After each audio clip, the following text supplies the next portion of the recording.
Welcome to World Cleanup Day and beyond, a special show coming to you from this beautiful and very clean virtual forest here in Estonia, right in the Baltic Sea. We're outside the capital, Tallinn, and we have an incredible show for you over the next 2 hours or so.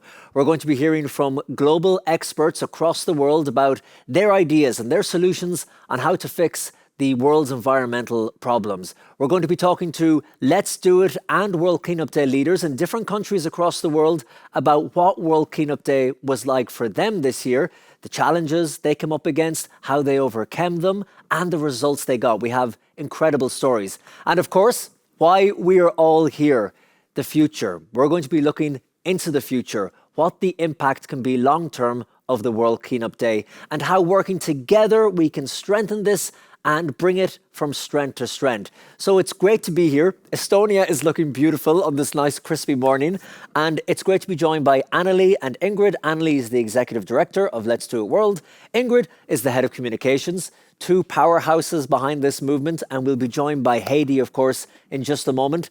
So we'll begin with you, Anneli. First of all, isn't this beautiful here in the forest? Yes, absolutely. I feel like home. We've been camping overnight. It's been great. But incredible numbers this year, despite everything that's been happening in the world. Tell me a bit about the kind of numbers we got in 2021. Yeah, gladly. So World Cleanup Day on 18th of September has mind-blowing results. That was really unbelievable. We had 191 countries and territories who took part. That's really a record. So if you remember, in 2019, we had 180 countries. So it's 11 countries more than before COVID time. And that's not all. We also have many countries who did a record in participation numbers. For example, Ukraine, more than 300,000, or Kazakhstan, more than almost 300,000. Also Germany, almost 200,000. Sweden, Latvia, Cameroon did a really big jump. UK, again, also big jump in participation numbers. South Africa, they really did a great job. Madagascar, Switzerland, also our dear Estonia, we are at the moment located. So Estonia also did a records. It's amazing. Maldives, Chad, Austria, Peru, and so on and so on. All these countries, altogether 33 countries did a record in participation numbers. And isn't that incredible, Anneli? Because you would think with everything else happening in the world, countries would have so much to be worried about and concentrating on that they wouldn't put the World Cleanup Day as a priority. But we see record numbers in many countries, and more countries, 11 more countries been added than previously. Yeah, absolutely. At the moment, we have numbers only from 158 countries. Mm-hmm. I believe that we are not doing the record globally. That's for sure, because still many countries were under restrictions. But in particular countries, it was really, really great with Cleanup Day. And it shows that people really care about the environment and they really want the change in the world. Yeah. And that's a good point, because of lockdown restrictions and the numbers of people allowed to gather. Of course, crowds were smaller than in previous years. But I know we don't have a full tally of the overall global numbers yet, but do you have an idea of how many people across the world came out on World Cleanup Day? So far, I can say that we have numbers from 158 countries, and we calculated that we have 8 million and 400,000. That is amazing. At the moment. So this is absolutely not final. 8.4 million. Yeah, and those 158 countries, we're also still calculating and we're still counting. So let's see. I believe that in January we can could go up and up. And maybe, we don't know, maybe it's 191 countries also. It's not the final number. Let's see. It is amazing. It is amazing. And Ingrid, we hear about these numbers, but behind these numbers are incredible human stories, people who are so passionate about the cause and who put so much into it. And you have been hearing some of those stories and gathering them. Absolutely. So this year is not just records in numbers, it's also records in age. Our oldest cleanupper was from Iran, a 96-year-old gentleman who has participated in all 4 of the World Cleanup Days. Wow. And the youngest, can you guess? Well, let me see, the oldest was 96 from Iran. I like that you called him a cleaner-upperer. And the youngest cleaner-upperer, I'm going to guess. Okay, I'll tell you. You tell me. 8 days old. 8 from days Ukraine, yes. Now, this is a record that definitely, I don't think it will be beat for a long time still. Yeah. A little 8-year-old with a little bit of rubbish and put it in the bin. But if we're talking about volunteers, then we're so happy to see so many young people coming out. For instance, in Estonia, 93% of the cleaners were actually children. So that's over 35,000 children were out. And isn't that the key, Ingrid and Anneli, if you have the children cleaning? I know that on World Cleanup Day, one girl we spoke to, it was her birthday, and this was part of her birthday to go out and clean up. When you get them at a young age and you instill this belief in them that this is important, part of my civic duty to go out and clean, I mean, you're on to a winner. Absolutely. Absolutely. And you know what? It's a spirit that definitely sort of catches on to everyone. For instance, we heard about monks cleaning up in Bhutan. They concentrated on their archery ring, and then they also cleaned up the forest nearby. And then, of course, in Hong Kong, for instance, they had concentrated, they were looking for fishing nets, and they actually managed to pull out quite a few. And if we're looking all around the world, we had deep sea divers going onto the seabed and unfortunately finding stuff that they shouldn't find there, like electronics. But all around the world, people were really engaged and doing it happily. So one of the volunteers even said, it's like a party. It's better than New Year's Eve.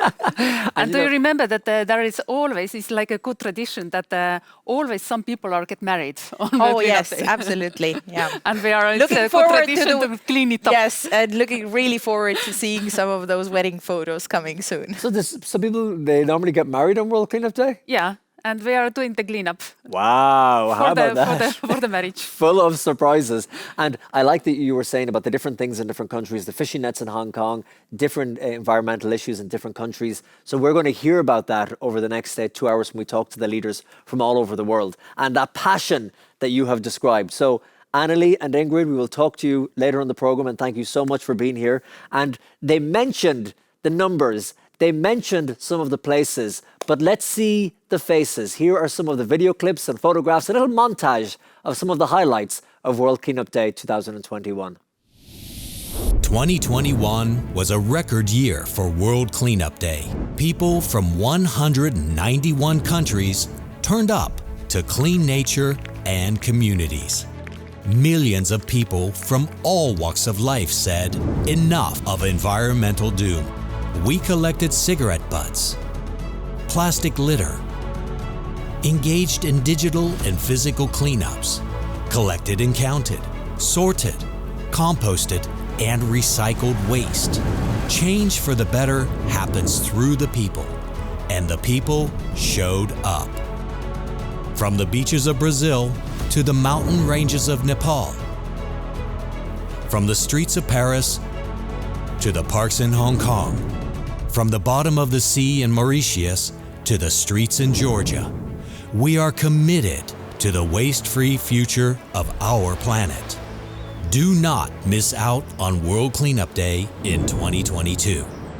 Join us on the 17th of September.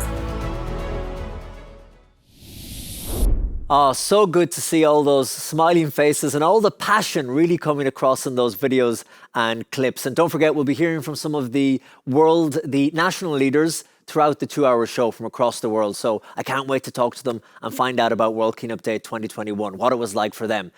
We're all here because we have one thing in common. We have this desire to make a difference and to change the world for the future generations. And no one believes this more than my next guest. It's Heidi Solba. She is the President of Let's Do It World, and she joins me now. Heidi, how are you? Hello, Colm, and hello, world. It is great to have you here virtually with us. It's great to have you here in spirit. And let me begin by asking you, because like I said, we are all here because of this shared interest. But as someone who is spearheading this, Heidi, what do you want the impact to be of World Cleanup Day?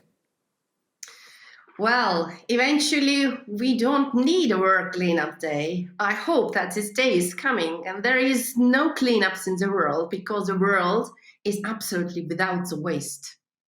This is, I think, the true impact that we are searching, all the world together.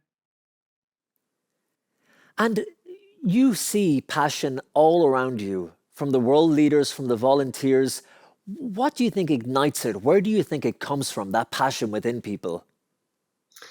I think we have the leaders who has a passion, and of course, the passion is something which is coming from the inner motivation, from understandings, from the values. And I guess that Let's Do It World is really great example of showing it as a family. So we have many of this kind of leaders and many volunteers and many teams around the world who do have this passion and to have the desire to work for the waste-free future. And I think this passion is something which is really great, like a nutrition to all of our family. And if we are acting as a family, if we are acting as a Let's Doers, as a great examples how we have to actually live in the world, then we give this motivation inside the organization as well. We're spreading it around our countries, we're spreading it around the world. And I think this is really important, especially that we are showing it, and we are as a great example of it. I like that you mentioned Haiti as well. The passion is like an inner energy or a fuel. And I've noticed that before at the World Cleanup Day throughout the years. And of course, at the conferences that we have here in Estonia, we feed off each other. That energy, it's contagious, which is why we're stronger together as a network than doing things on our own. We're looking to the future on the show and what the long-term impact of World Cleanup Day can be. It can be very frustrating, as we know, when people work so hard and things can move slowly sometimes. People come up against different problems in different parts of the world when they're trying to make a difference. What words of encouragement can you give? And what makes you hopeful when you look to the future, Heidi?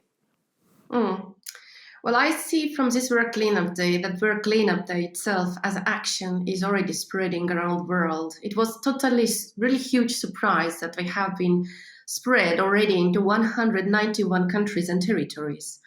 And it's really common already for us that we are seeing organizations who are simply bringing the employees or bringing a different kind of communities just to work on the World Cleanup Day, and we might be not knowing it. And I think this is a new normality, and this is exactly have to be. And I think that it will be spreading. It will be bigger in the new years, which is coming. And the next World Cleanup Day in 17 of September will be already bigger. I'm absolutely sure. I see the impact is coming and the future is coming also if we are engaging the young people and working with the youth, which Let's Do It World already is doing. And we are working with multiple partners here, with UNESCO, with schools, with universities, with United Nations University. And it's really great to understand that and feel that we do have the same aim and we can find the common projects with what we can work beyond the World Cleanup Day as well. So I think that the engagement of the youth, spreading the World Cleanup Day around the world is definitely one thing which is happening in the nearest future. Not to mention that we are working also with corporates and big organizations.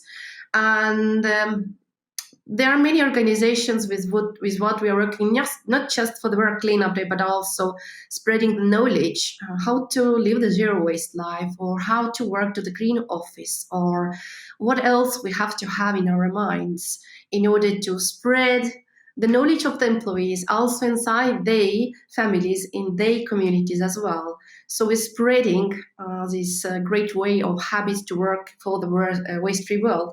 Not to mention that what is the most important currently.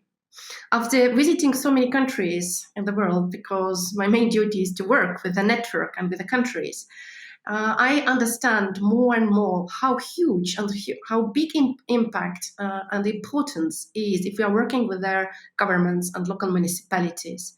We have to transform the cities and the way how we are living in the cities, because 60 or 70% of the humans are living in the cities, and we have to work toward their local municipalities. So our future definitely is to work and strengthen the work with United Nations Habitat, with whom we are working already, of course, and towards the local municipalities in order to find sustainable solutions to the waste management systems, to work towards a circular economy project as much as possible.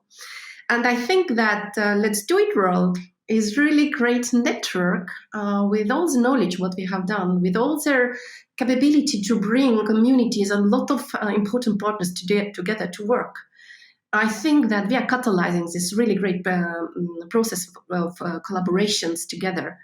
And we have to work on that. We have to do it because I see the urgency in the world by seeing so many polluted places. This great network with these leaders, with these partners, we can work beyond the World Cleanup Day, of course, to work with a waste-free future. And Heidi, as always, a beautiful impassioned speech from you. And I think as head of the network, you know more than anyone, and you mentioned it there, it takes everyone on all levels working together to really have a long-lasting and impactful change, from families to communities to towns to villages, corporations, governments. We have to work with them all up and down the structure. Yeah.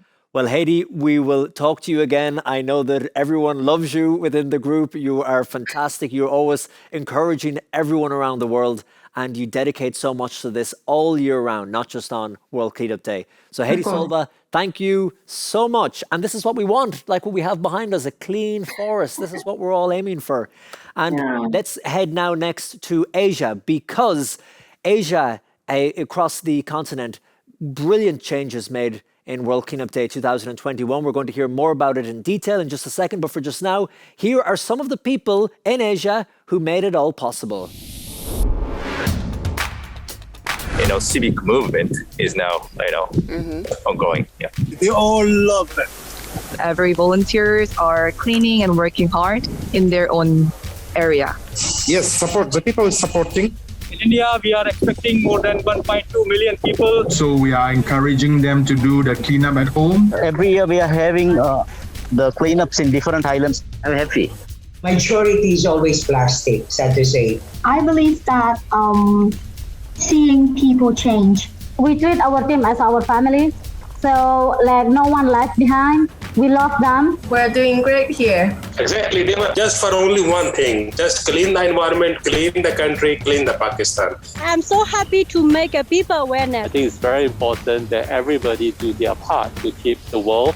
Cleaning up rubbish is something that everyone can agree on. We are very happy to join World Cleanup Day today. I can see that there is a bright future ahead of us. You have 3 pairs around me asking to weigh the bag, and that was a happy moment. We collect tons of trash from the river at the back.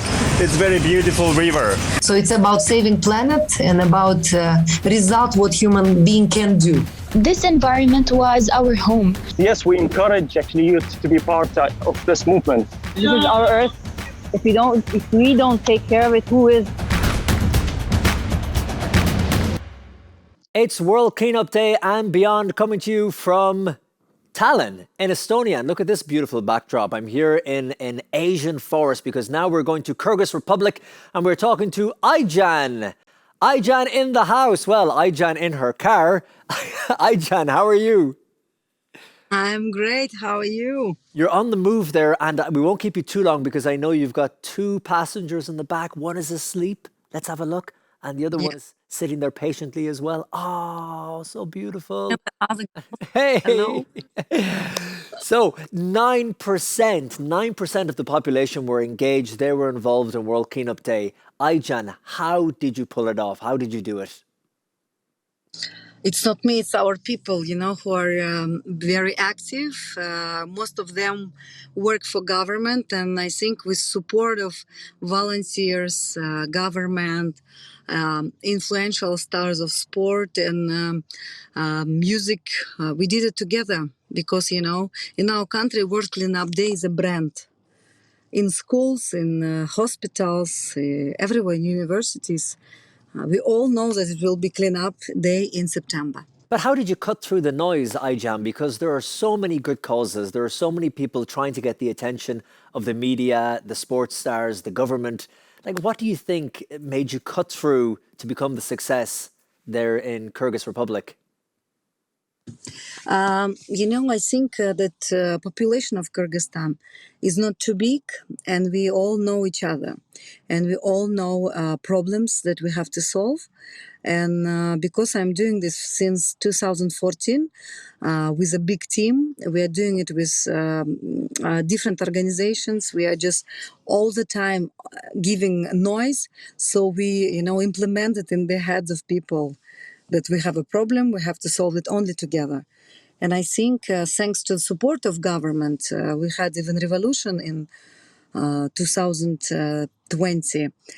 Even despite of this COVID, we still making cleanups, and we're saying this is something which unites people and which makes people feel that one can be a hero, one leadership of one can be a change. So we have a lot of girls in villages who clean. We have small boys who just go to the outside of their small cities and they clean, like 12 years old or 14 years old boys, and they feel they are leaders. I think this is about leadership.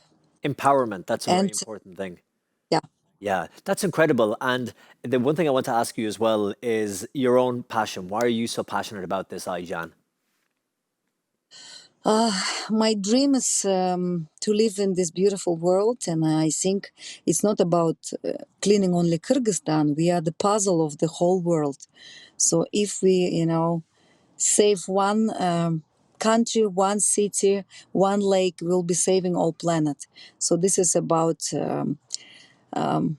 saving planet. And then, when you have the passion that with a small speed, with whatever energy you have, this is your mission. How long God will give you, you have to, realize yourself in helping nature, because nature can't speak. And that's beautiful, the way you put it, that whatever energy you have, whatever bit you can contribute, it could be on a big scale, it could be on a little scale, cleaning up in front of your house together, it all makes a huge difference. And very quickly, before we let you go, Aijan, because I know you're a busy woman there, I want to ask you, what was the result? What net result did you see after World Cleanup Day there in Kyrgyz Republic? I think result that we have more people who are aware of the problem. Second, that now because of these cleanup things, we created recycling companies, like association of recycling companies. When we started in 2014, there was no recycling companies or factories. Now we have 15 of them. So I think with legislation, we are changing a lot of fines. And with school education and middle school education, we are emphasizing on saving country from plastic. So I think it's just in the air. It will not happen fast, but it's already there. Each drop at a time. Well, Aijan, thank you so much. Before you go, let me see the cool sunglasses on. Let's see the cool sunglasses. Come on. You're a superstar. We were talking about this before we came on air. You and your family there. There we go. Hey, goodbye. Thank you, Aijan. Love you. Love you too. Let's do Bye-bye. Bye-bye. As you can see, wonderfully passionate people there across Asia. And let's go now to Indonesia. Andy Bahari is the call leader there in Indonesia. And there he is. Andy, great to see you. How are you? Hello. Good. You? Yeah, very good. Thank you. Tell me about World Cleanup Day 2021 there in Indonesia. What were the results and what kind of numbers did you see? So for the result for World Cleanup Day Indonesia, this for the current standing, we have 347-ish million volunteers, but for the waste, we have 1,696 tons of waste. Yes. Wow. This slightly lower, actually not slightly, but significantly lower than previous year. But this is not the final yet.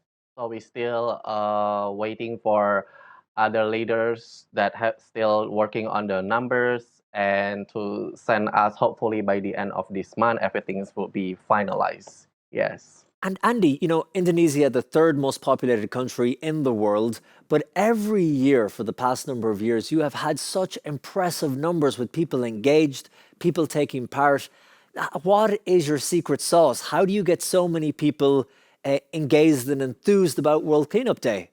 The secret sauce would be, I would say, we try to be as inclusive as possible as we can.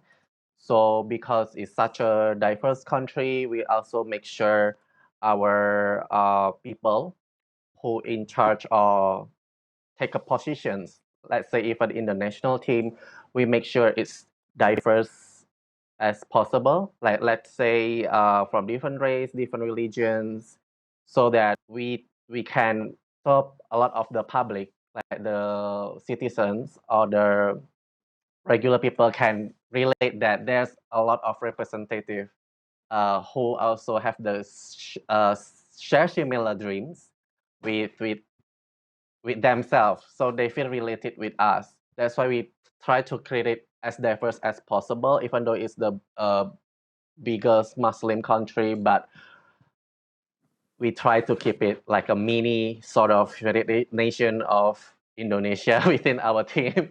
So yeah, a lot of different tribes, different culture, different race, different backgrounds.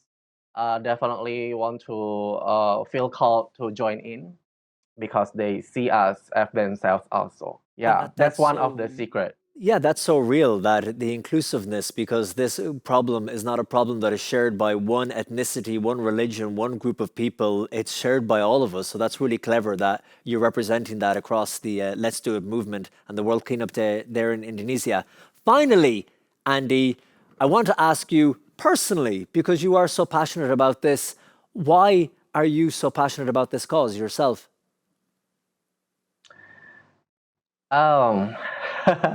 Because me personally see World Cleanup Day or Let's Do It is a vehicle for me to sort of have my align with my personal missions that I really want people to be more can be together, because I have a dark history in the past where I have had incidents where they killed or tried to kick all the Chinese descendants people, and I used to be a refugee in Malaysia. So in my childhood, so I took this opportunity that I don't hate the people who have done that with our people, but take this opportunity that we can do a great cause together, and race is not something that we need to be try to be scared of. Like differences is something beautiful that we need to be celebrate, and I see that within this movement, this global movement, and that's why it makes me feel called or feel motivated to also support this movement personally. Yeah. Andy, that's such a beautiful thing to say. And, you know, I didn't realize that about your background and your story, but someone could be bitter, they could be resentful, but you are doing what we all need to learn from, which is taking something negative, turning it into a positive. You're forging ahead and you're trying to join with everyone else to create a better future for all of us. So you put it beautifully. And thank you to you, your passion, your dedication, and to all the team there, Augustina, the whole team there in Indonesia. And we wish you all the best. Thank you very much, Andy, in Indonesia. Thank you. Bye-bye. Now, next we are heading to China and to Shanghai. And there in Shanghai is NY. NY, how are you? Hello, everyone. I love the green hair. Thank you. Yeah, it's a symbol of for a greener planet. A greener planet. You start with the hair and then the rest of the planet. Tell me, what was World Cleanup Day like for you and for all the volunteers and participants there in China? In China this year, I think it's really great. We have over 30 cities. They are having their city leaders to join, and they already motivated over some city even reached 20,000 participate. Wow. And in Shanghai, we also organized one event. We went through a little bit problem because the COVID have some few cases right before the World Cleanup Day in August. So we have to change our original plan to some new one, but in the end, it's really good. And then I think we reached around 200,000 people this year in China to participate. And NY, apart from the coronavirus, which was a challenge all over the world, what other challenges specifically do you face in China to organize in a big civic action like this?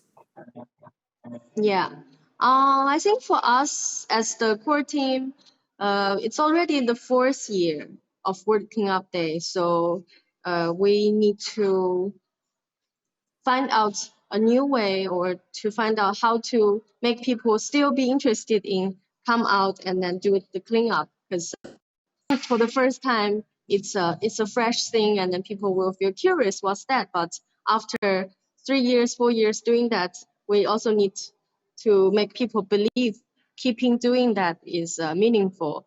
They can still contribute.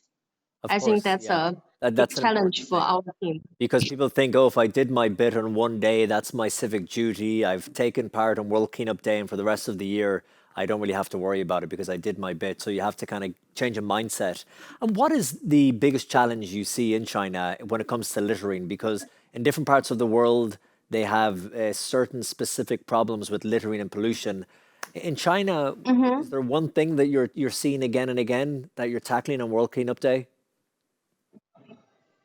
I think still it's like China is one of the biggest consumption countries in the world, I believe. And the economy is growing, everyone is buying more, and then people are having a better life, so they believe they can spend more. So it's still not in mass consumer society. For sustainable is not still their focus. So we still need to trying to tell them we need to rethink when you are buying, and then we need to reuse. And then now it's too convenient. Everything you can buy online, even your lunch, your breakfast, and then your 3 meals, and then everything you need you buy online. And now within all the packaging, and then within all the convenience, it's really hard to let people know, okay, this also have a side effect. You are also creating a lot of plastic pollution to the planet. With more income at their they can spend, they turn into a kind of a disposable and throwaway culture as well, where everything is kind of a one use and then you put it in the bin. Well, listen, it was good talking to you, NY. Congratulations on all the great work you did there in Shanghai and across China, and difficult circumstances, of course, with COVID and other challenges you have there. But keep up the great work, and we will talk to you again soon. Thank you so much, NY. Yeah. Thank you. Bye-bye. Next, we're heading to Taiwan, and Leo Lin is there. And there he is. Leo, good to see you. How are you? Hi, good to see you. How about you? I'm doing very well, Leo, and thank you for asking. And this is a fascinating subject we're going to talk to you about, because you are using data and data science to combat the environmental issues there in Taiwan. Explain to me how you are doing this. Yeah, for sure. At the moment, we do cleanup, so we have people to collect the trash. And now we have a specific school. They work with us. They have a laboratory, so they can work with us to collect those the trash we collected. We throw into the specific machine in the laboratory, so they can run the data to figure out what are the bacteria there, and can have some strategy about what are the trash that we have to deal with first. What kind of thing we have to be aware of when we clean up the beaches or the different area. So that's what we have done. Wow, so they're bringing the trash into a laboratory, and they're looking at like the microorganisms, the bacteria, so they know what they're dealing with. But when they do know what they are dealing with, what's in the trash, what did they do with that information, or how did they use it in a practical sense? Yeah, that's a really great question. Thank you. Yeah, so after we have those information, what we are doing is that we do the research about, we have the AI system, which they can monitor, and also machine learning to see, how this trash, how this bacteria spread across the human community and also the coastline. So after we figure that out, we can really identify which are the hotspots we can deal with. And isn't that great, Leo, for getting governments and local authorities to act? Because if you know, having a pile of rubbish or waste is one thing, but if you can show them the hard data and say, well, this pile of garbage or trash has this amount of bacteria in it, which is causing these effects to people's health or potential effects to people's health, well, then it's a more serious issue and there's more pressure on people in positions of power to act. Yeah, exactly. To be honest with you, that at the moment we did reach out to the United Nations University, and thanks to Heidi's idea, because she proposed this one for us to reach out. And we now actually talk to them and closely discuss with them about how we can leverage the United Nations power to make this project more globally, you know, not just within the coastline in Taiwan, it's actually extending to different country and different region and clean up for the world. So what are the practical examples, because we're short on time, Leo, have you seen there in Taiwan as a result of the World Cleanup Day?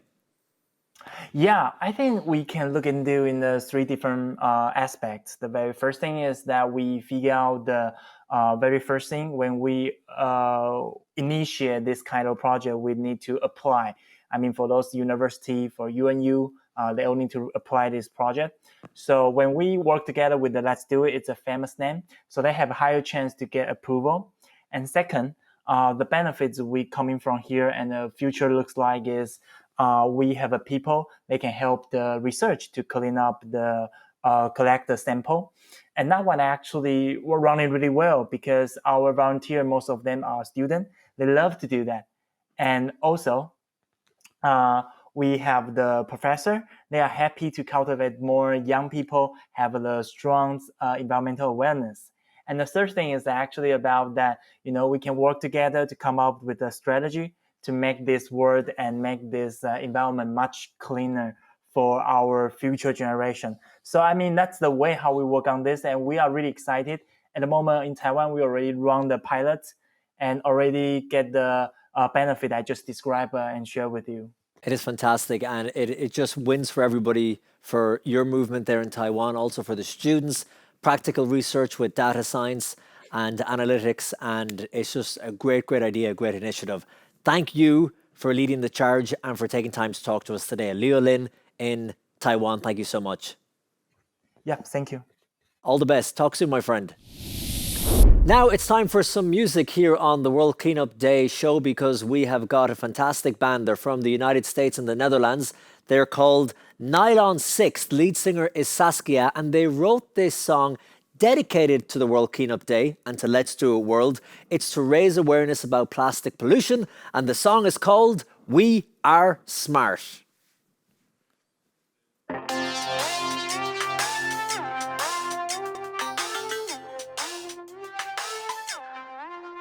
From the water to the sea, by our hands set free. Don't ask me, an endless oil carpet unfurled, like an unimaginary world. Ooh, topped up we will be left, with a queen of a crown bereft. And while you turn your head, plastic is my monster under the bed.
Now, we are so excited here on the World Cleanup Day show to talk to my next guest. Fatia is 10 years of age, and here she is. Hello, Fatia, how are you? Hi, good to meet you. Good to I'm meet you. good. How are you? I'm very good. And by the way, happy birthday. Thank you. You just turned 10 not so long ago. How does it feel now to be in the double digits? It feels good. Like normal. But Like normal, not much different to be 9, but still, it's kind of cool. You run an organization called Chellenges. What does it stand for? Why did you set it up? I have so many questions for you. Okay, Chellenges means climate, health, information, learning, and development. And I try to raise awareness about mostly climate, but also about the child rights. And I am myself am a child rights activist and a climate campaigner. So I try to focus on these topics and actually raise my voice against different issues. And Chellenges has been with me along the way, and I've been actually contributing and trying to make Chellenges go to its next step. Wow. Fatia, when I was your age, when I was 10, I was still learning to tie my shoelaces, and it wasn't going that well. Here you are, an activist on huge important topics. I know you're from Bangladesh, but you're currently living in New York City in the US. Why is this such an important cause for you? Why are you so passionate about this? Okay, so it all started from my early childhood, because I used to a lot of the world. Like, for example, in the morning when I was going to school in my car, me and my dad used to listen to the radio, and we used to hear a lot about the world news, a lot about the climate. And my dad started talking with me about this like an adult. Also, when I went to sleep, like before I went to sleep, we used to listen to BBC. And after that, my mom used to talk with me about the news too. And listening to this and talking to this about this with my parents, I actually realized that a big issue became the climate change, and I began to actually kind of research about it by myself. But this was just the beginning. Then in 2019, when I was in Alaska, I visit with my parents. I visited Alaska and on this cruise ship, and I saw that icebergs were falling from glaciers, causing the sea level to rise. So actually witnessing that with my own eyes was pretty depressing. And I realized that the low level countries would get submerged. I realized that because of this climate change issue, a lot of destructions would happen later on in the future, and it's actually happening right now. I realized that climate refugee became a good topic in the table of discussion for our world leaders while they are sipping into the bottle of mineral water.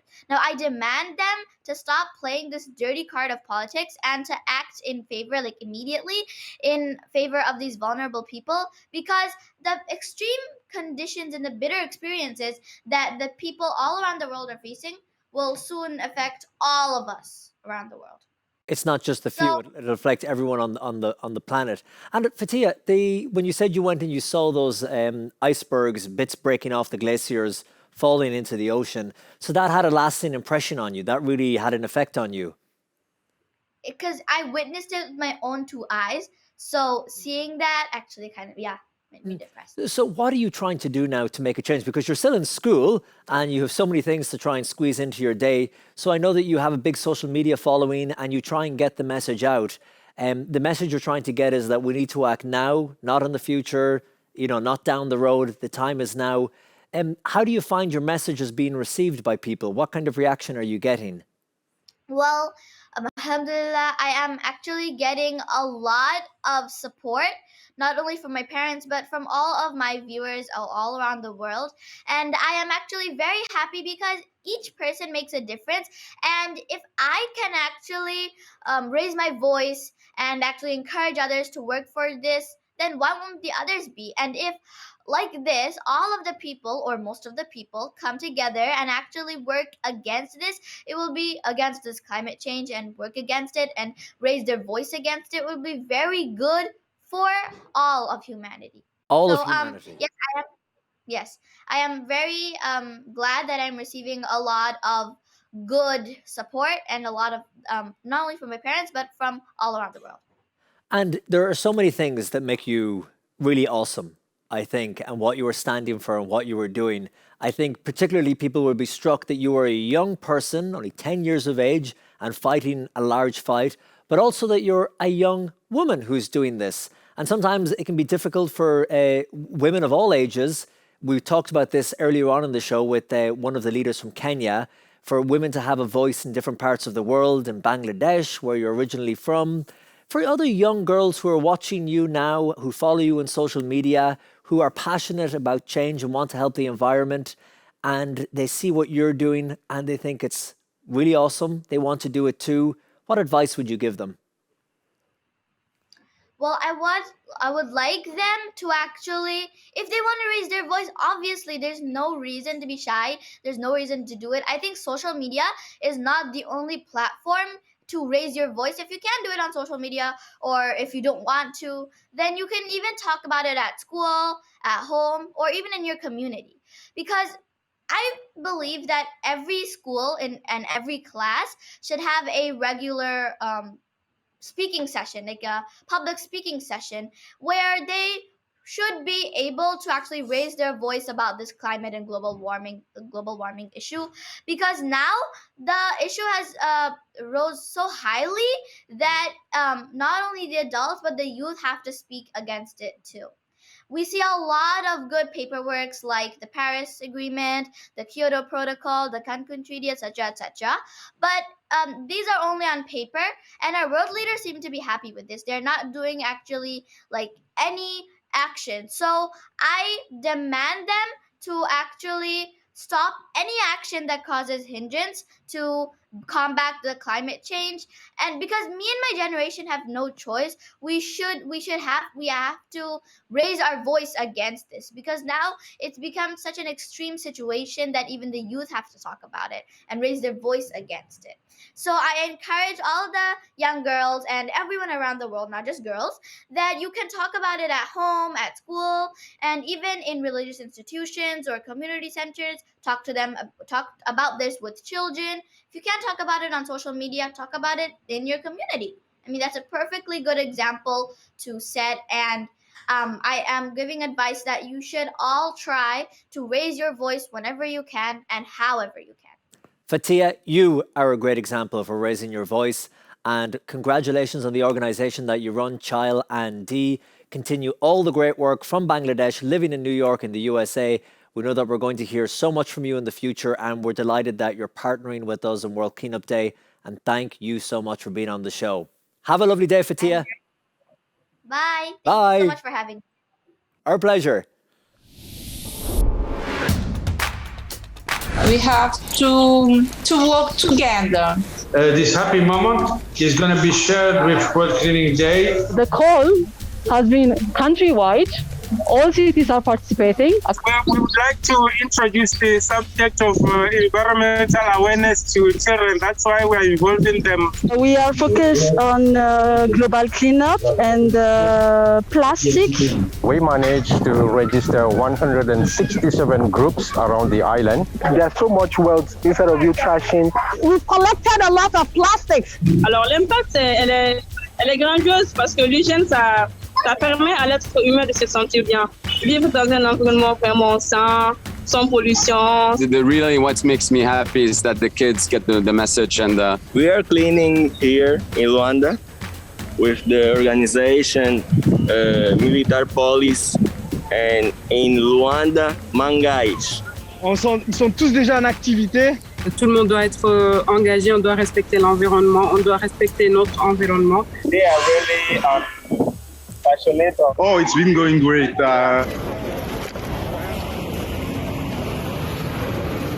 It's been a fantastic day, a huge success. Let's do it as creating an education. Try to learn. We are doing great. A pleasure to be part of our worldwide activity.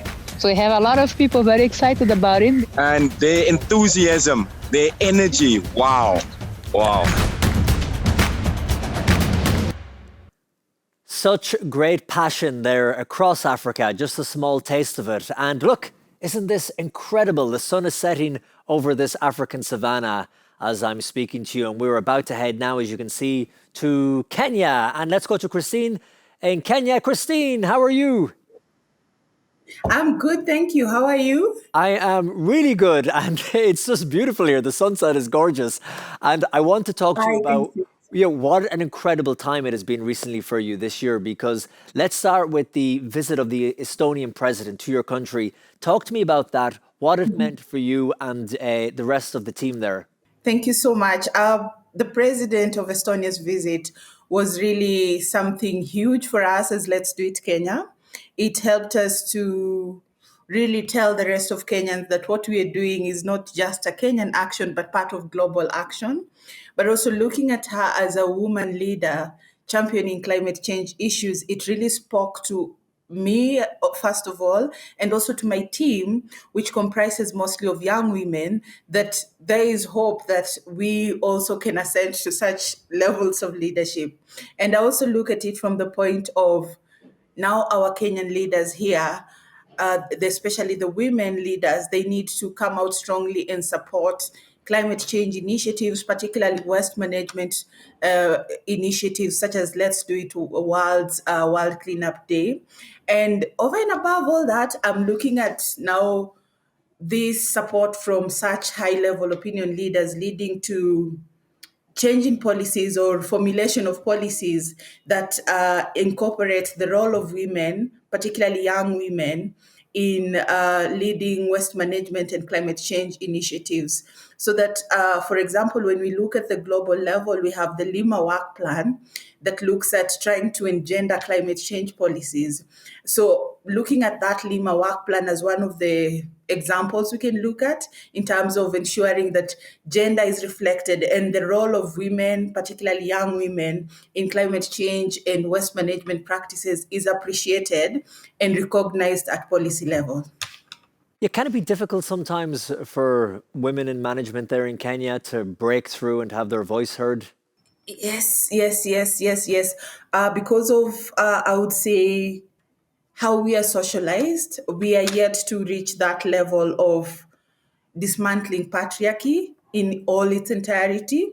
So there are spaces that as a young woman leading an initiative, you still have to go through some gatekeepers, some of whom do not appreciate your role as a leader, but rather see you as somebody who should be a follower, a submissive follower, So it really makes it difficult to lead change when this system still exists. On the other hand, I would say we are slowly seeing a new crop of a generation that's coming up that is very positive and very geared towards dismantling patriarchy and misogyny and all these factors in society that for a long time have hindered women and girls from enjoying their sexual reproductive health and rights and basically gender equality as a whole.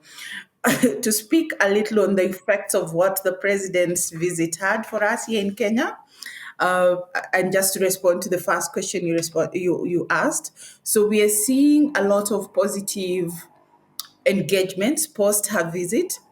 Just yesterday, I met with the National Environment Management Authority, and the meeting basically was a discussion of how we can collaborate on more initiatives beyond World Cleanup Day and how we can leverage on the Let's Do It World network to ensure that some of the lessons that come from the countries where Let's Do It World is present can be replicated here in Kenya. So we are looking at a future where our National Environment Authority is also having exchange visits to learn from the other Let's Do It World members across the world.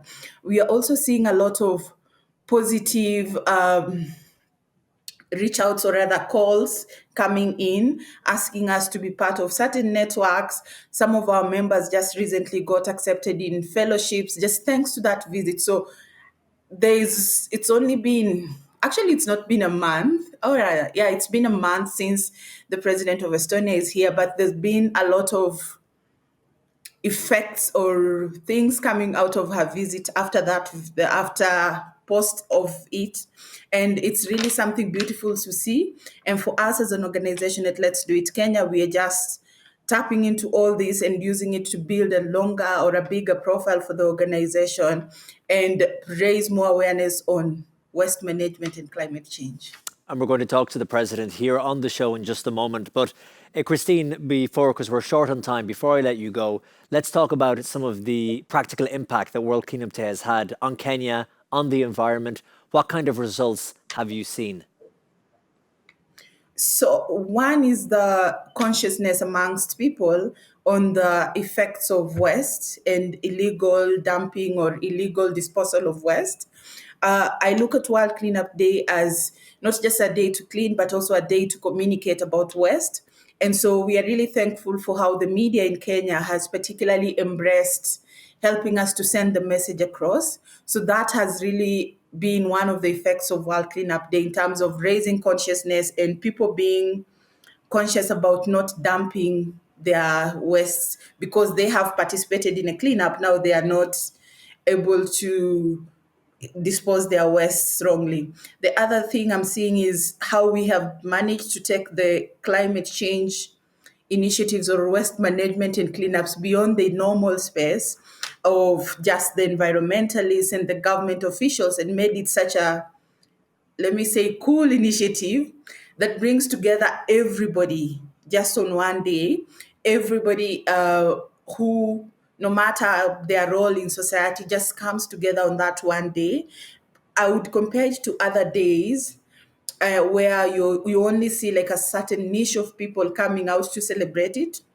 But when you look at World Cleanup Day, it's everybody. We have young kids, we have school children, we have hospitals coming in to just participate, supermarkets, like everybody. It doesn't look like it's an event just for those who are in the environment space or, it's really something that has managed to unite the country as a whole and not just make environmental matters look like it's for a certain niche of people.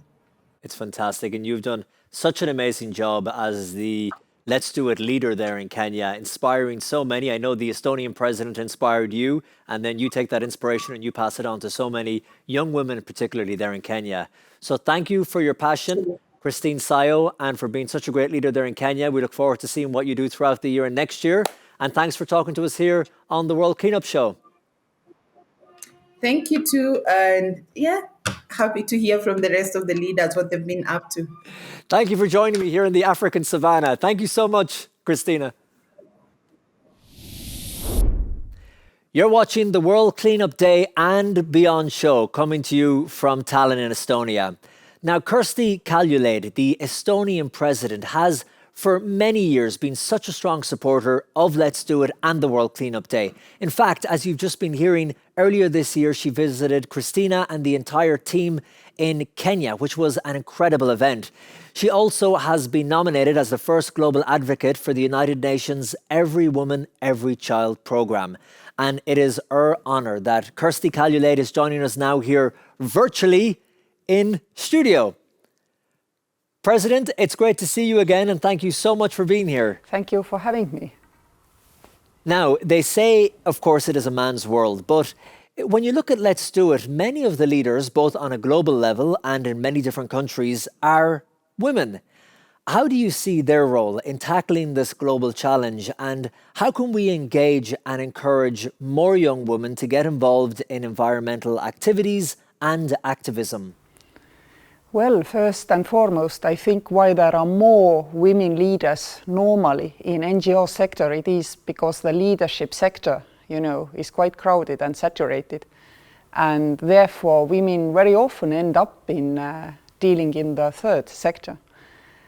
And I really want to insist that women taking great interest in World Cleanup Day has nothing to do with women liking cleaning. We hate it like everybody else. But we do it because it is necessary. And World Cleanup Day is something which I would like to really compare to vaccination, because anybody who has participated in the World Cleanup will never, ever again throw anything into the bushes, on the roadside, into the savannah or into the forest. And that's why we all enjoy working with World Cleanup Day globally. Hundreds of millions of people, indeed, many of them girls and women.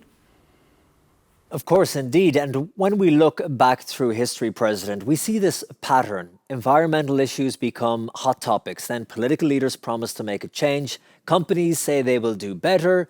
But then, unfortunately, alas, the pattern continues. But do you think this time, now the world is ready and really willing to change? You know, we live in the free market economies, and also the decisions for this world have been taken, and I hope will continue to be taken, mostly by democracies. It is the democracies who lead the world. And therefore, in both elements, concerning free market, it's the consumer power, and concerning democracy, it's the electorate power. If the voters and consumers both demand clean solutions, then only things start to happen. And we now see particularly well what is the role of our youth, adolescents, even teenagers in changing the world. And this is the great change of 21st century. Young people having recognized that they feel much more sensitive about climate change and other issues which relate to our planet Earth and its health. They really take power into their hands very early and start to shift this same electoral and electorate power and consumers' power. And this is wonderful to see. But of course, it doesn't say anything good about the older generations. We see globally, among popular politicians, still people who deny we have a problem at our hands. But it will not change back anymore to this kind of neglect of our planet, because the young generation has taken its decision. Well, President Kirsty Kaljulaid, we want to thank you once again for all your continued support, and we wish you the very best for the future. Thank you, and good luck. Let's vaccinate this planet against garbage as quickly as possible. It's the World Cleanup Day and Beyond show coming to you from Estonia. And we're continuing our journey across the world. We're staying here in Africa at the moment because we're heading now to Mauritius. And Akash is there for us in Mauritius. Hello, Akash. How are you?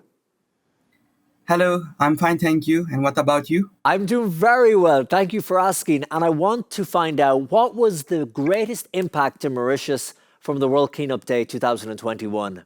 Well, I am the Executive Secretary of the Let's Do It Mauritius team, and it was indeed a fruitful event, a great civic action in which several Mauritians participated. More than around 10,000 Mauritians participated in this civic-led action, and it included political groups, NGOs, municipal councils, village councils, any groups of peers, family, relatives. Everyone was included in this civic action, and it has caused a great impact in the country. Although there was the COVID pandemic situation, but Mauritians have stood up for this civic action because we believe in environmentalism and conservation. And tell me about specifically the new ban on plastics, or how does that work? Well, generally speaking, single-use plastics, they cause nefarious consequences to our Mother Earth because they degrade and become microplastics and all, and they continue to pollute the environment. When plastics were first mass-produced in the early 20th century, the world marveled at the versatility and durability of a material that could be molded into any shape, used, and then thrown away. And this is the problem with this, that it never goes away. And there is even a study by the British business publication, which is The Economist, which states that around only 20% of the 6.3 billion tons of plastic produced has been recycled, and which means that around 5 billion tons are still in landfills or they are elsewhere in the environment.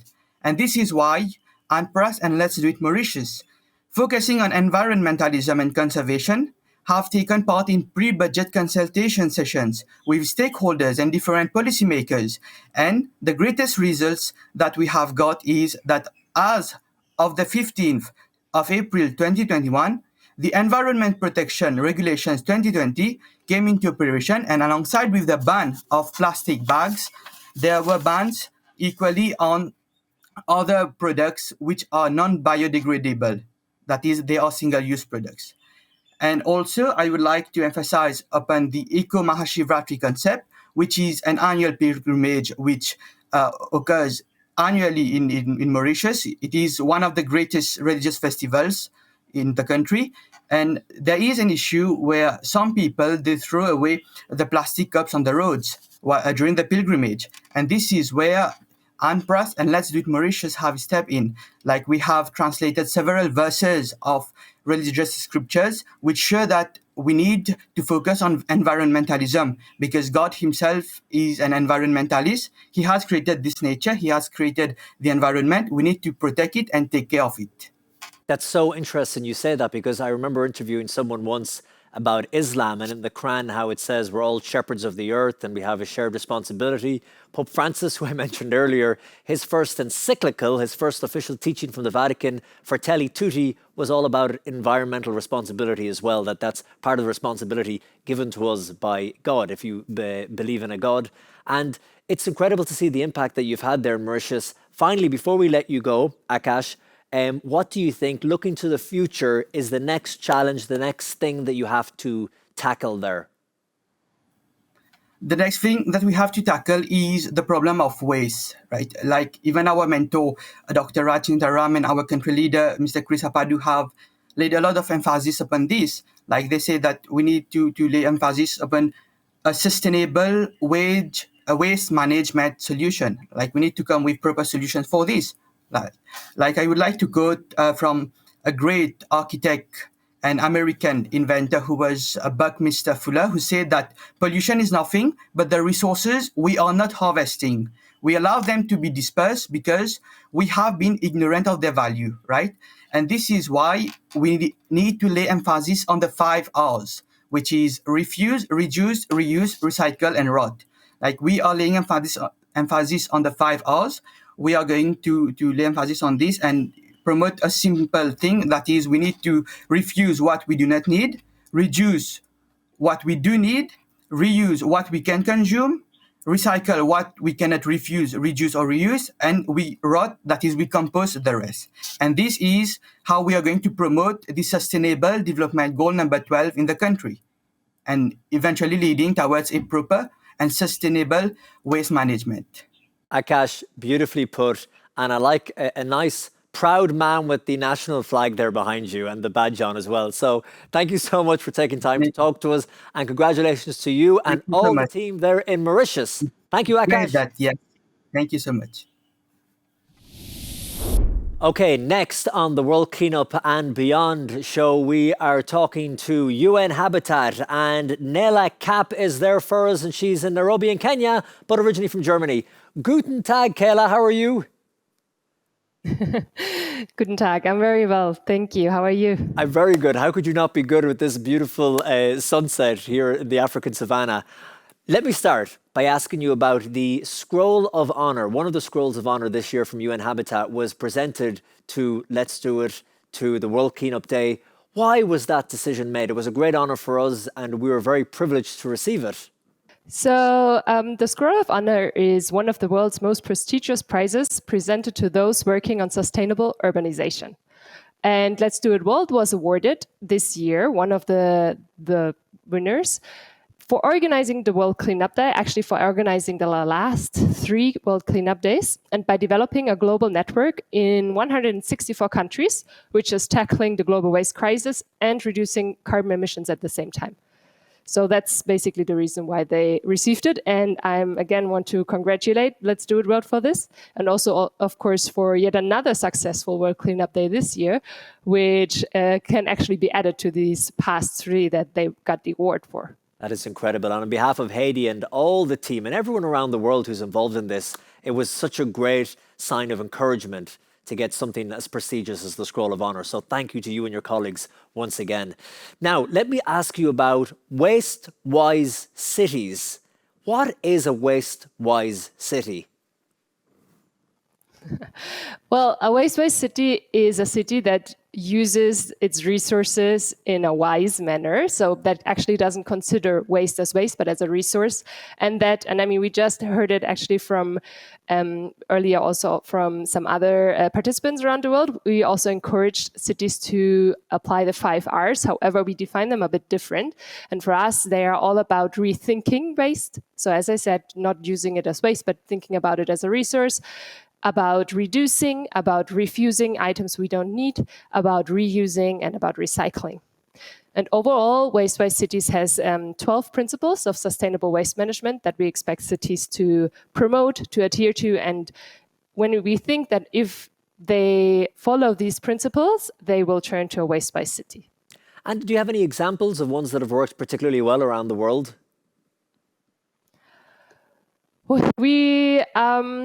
I think it's a bit hard to always give like examples of particularly waste-wise cities. There are cities that we kind of like to share experiences from, both from the global south and the global north.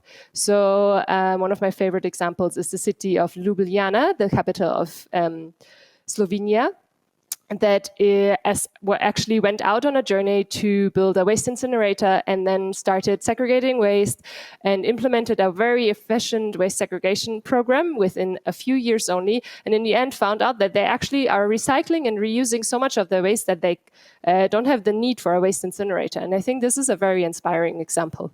That is an inspiring. And we are also seeing and we're also seeing similar examples in, I think, more and more around the world, where cities start to see the value of waste segregation and try to avoid getting waste to disposal facilities and instead bringing them back into the loop.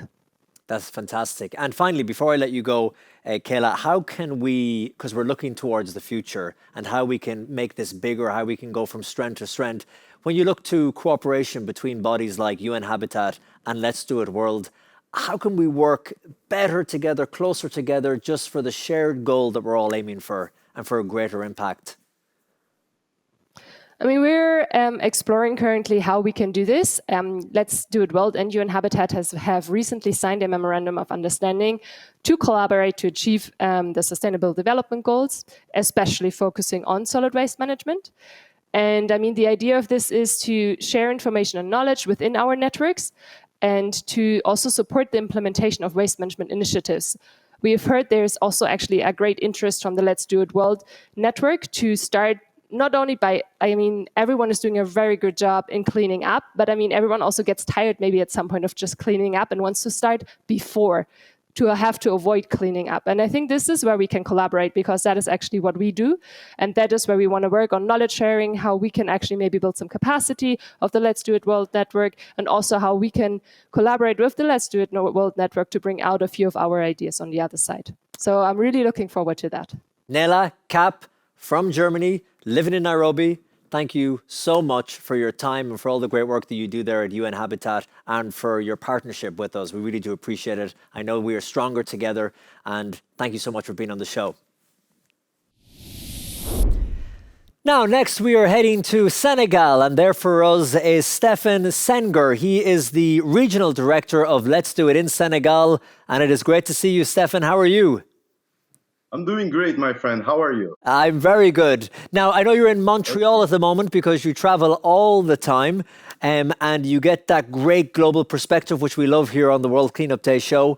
So let's talk about the youth, because you have been instrumental in trying to get the youth involved in Senegal. What have you seen really works in your experience? I mean, it's been a tremendous experience to see how the next generation could get involved into those issues that humanity is facing. And if you think about it, in 2050, Africa is supposed to reach around 4 billion people, so reaching 36% of the world population.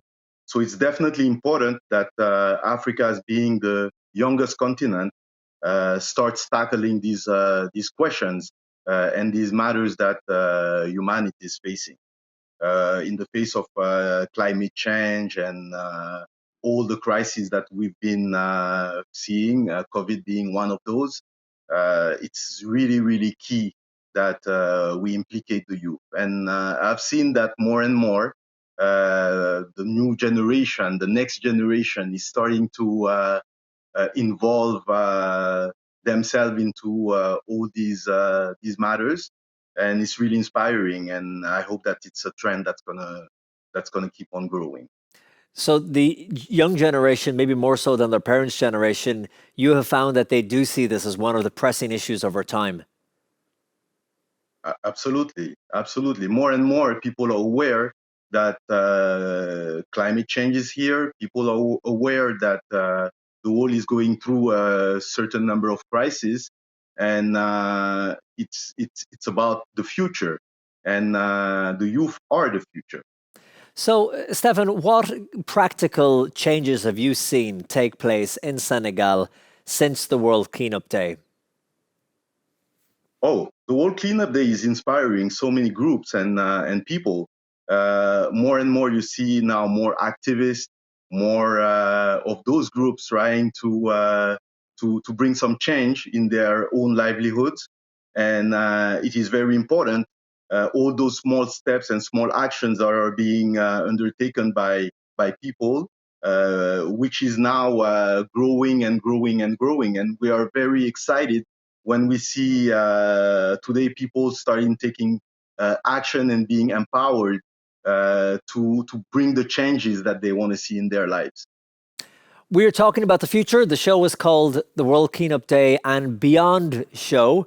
So when you look at the next few years, we know we don't want to be going around in circles saying the same things. How do you think we can together take the next step to really bring about substantial change? What do we have to crack and break through? Colm, education. It's been said and said again, and I'm going to say it once again. Education is definitely the best tool to provide understanding to the large public about the issues that we are facing as human beings. Education stays the best tool to increase knowledge, sensitivity, and also that very important link and fragile link that we have with nature, because we are nature. And it is important through education that people start understanding that we are the air we breathe, we are the food we eat, we are the water we drink. And all that comes from nature and the environment. The environment is not something that's on the other side and we are here. It's one thing. And I believe that through education, we can achieve this. And this becomes very important for us to make that bridge between knowledge and action. And as you know, the World Cleanup Day is about action, and it's about doers. And we want to make sure that people understand and then they take action. And I hope that in the next years, we have less of the cleanings to do and more of the conscious behavior that take place. So people start making the best choices to make sure that the world goes to the right place we want it to be. Spoken with such passion, and as always, a pleasure to talk to you, Stefan. Stefan Senghor in Senegal, thank you so much for your time. My pleasure, my friend. All the best. Hope Talk soon. Bye. Bye-bye. Take care. Next, we are heading to Southwest Africa and to the country of Namibia. And there we have Jason Hutchins. Hello, Jason. How are you? I'm great, Colm. How are you doing? I'm doing Lovely very backdrop good. there. Yeah. The African savannah stretched out behind me. It's really beautiful here, and I'm sure just as beautiful where you are as well. And I want to talk to you because you are the co-leader of Let's Do It in Namibia. What were the results you saw from the World Cleanup Day this year in your country? Oh, the results were incredible to see in terms of how the community engaged. The communities came out in numbers. Our approach, though, was having a build-up. So we've been having build-ups towards the World Cleanup Day. We've engaged communities every Saturday throughout the months of September. So it was great to see. We targeted neighborhoods, urban areas, neighborhoods, and then we've also tackled the informal settlements. So what was great to see was the different types of waste that waste that we could really in our also out in the streets. So, for example, in our neighborhoods, you get a lot of homeless guys moving from neighborhood to neighborhood, and it's leaving behind the trash. It's really unnecessary trash that they then take out onto the streets, and it's electrical equipment and it's plastics which they use basically to keep lights, because it's how, so they light it up and they basically during night. So if we can control that within our household, it isn't necessary to end up on this. What was interesting to see in the informal settlements is the way that all this waste islands, which is unnecessary waste coming from urbanized areas, landing up in the informal settlements, which is really unnecessary, doesn't need to end up there. And the way they make use of natural rates, which they then use to discard of their own human waste. It was actually quite a sight to see. But then again, it's at the same time what we see, but at the same time we standing with solutions, and we just need collaboration, and we need team effort from all sectors to really be engaging and involved with the solutions, be it inventive infrastructure being put in place, or local community with tools which they can take care of the environment themselves. So leading up to that, we've come up with this initiative, or more of an idea, which we try to the younger generation. So we've come up with the environmental education, because we feel like it's the youth, young, and education is the solution for. So what it aims to do is to not only empower, and especially women or the girl child, but also at the same time make sure that they are educated, what they then learn, bring back home, and sort of create an environment, sort of create a mind shift, a lifestyle shift, whereby it gets encultured. So we're trying to digitize the approach as well. We're going to get a lot of schools involved. The schools will then basically compete digital platform. So they will identify specific problems within the immediate communities, be it within their school environment or be it within the neighborhood which they find themselves. So they target an environmental or community issue, specific targeting towards a zero waste world. So be it or trying to sensitize them towards environmental initiatives, which they then, for example, gardening, which they then can look after themselves. So if for instance there is a specific issue, be it with waste or recycling, they need to document how they solve that problem, documented by either taking images or videos, and then uploading it on a digital platform. So this digital platform will then host solutions whereby anyone in the world can then access this digital platform, and then basically it will be a type of search engine. So you could type in, I'm struggling with planting tomatoes, for example, and then a whole host of solutions will pop up from which children themselves have solved it. And then this can be immediately enacted within another part of the world. So this is a pilot project which we're doing in Namibia. Once it's successful, we will deploy out Africa, and hopefully the whole aim of it is to have it gamified, but at the same time, we want to make it an Olympic. So we want to have the first Olympics, so to speak, whereby we can compete on a mental scale, and then have children rewarded, and essentially I think that will play a large part towards my behavioral shift and overall lifestyle change. Yeah, and changing attitudes of the young. Well, Jason, it's wonderful. I can even hear the birds chirping behind you there in Namibia. So I want to thank you so much for talking to us today and for giving us your time, and keep up all the great work you do as a co-leader there in Namibia, and everything that you've done in the past and will continue to do in the future for the World Cleanup Day. Jason, thank you so much. Now it's time for some music on the World Cleanup Day and Beyond show because we have an Estonian band here. I won't even try and attempt to pronounce the name in Estonian, but translated into English, they're called Women in the Kitchen. Hear me out. They've got together with some young children to produce and perform this really beautiful song for the World Cleanup Day and for Let's Do It World. Here it is, Women and the Children.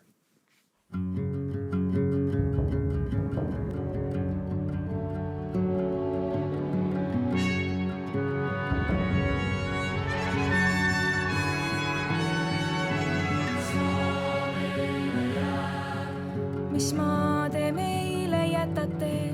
Mis maa meile jääb? Kui metsad maha võtate? Mis maa meile jääb? Mis maa, mis õhk, mis vesi? Mis maa meile jääb? Kas jääb ka linnupesi? Mis maa meile jääb? Mis valikud, mis rajad? Mis maa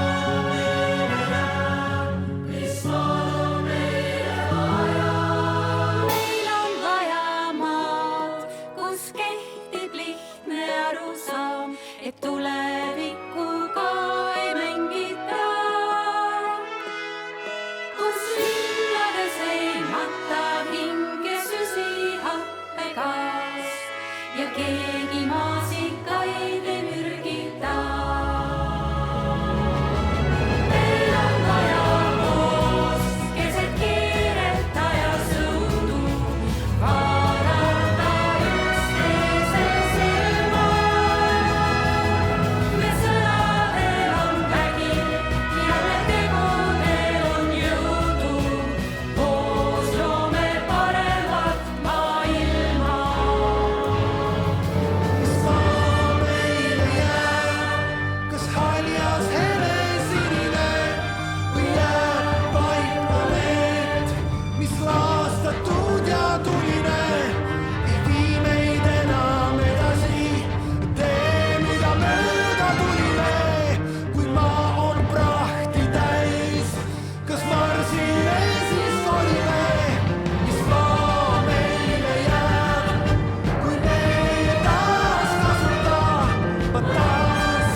Meil on vaja koos keset kiiret ajasõudu vaadata üksteise silma.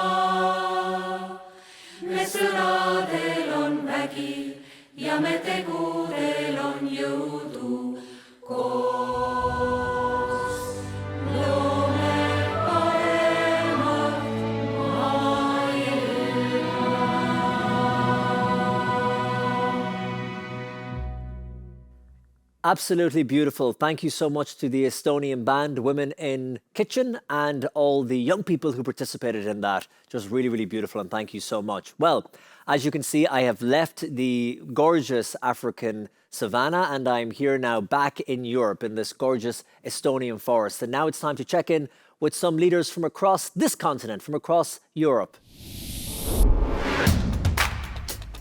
we want to change. We want to change, and we're not going to wait for anyone else to do that. I want to live in clean planet. We are feeling great. We're feeling very ready. Always. Born ready. Mainly plastics. Yeah, it's gonna be great.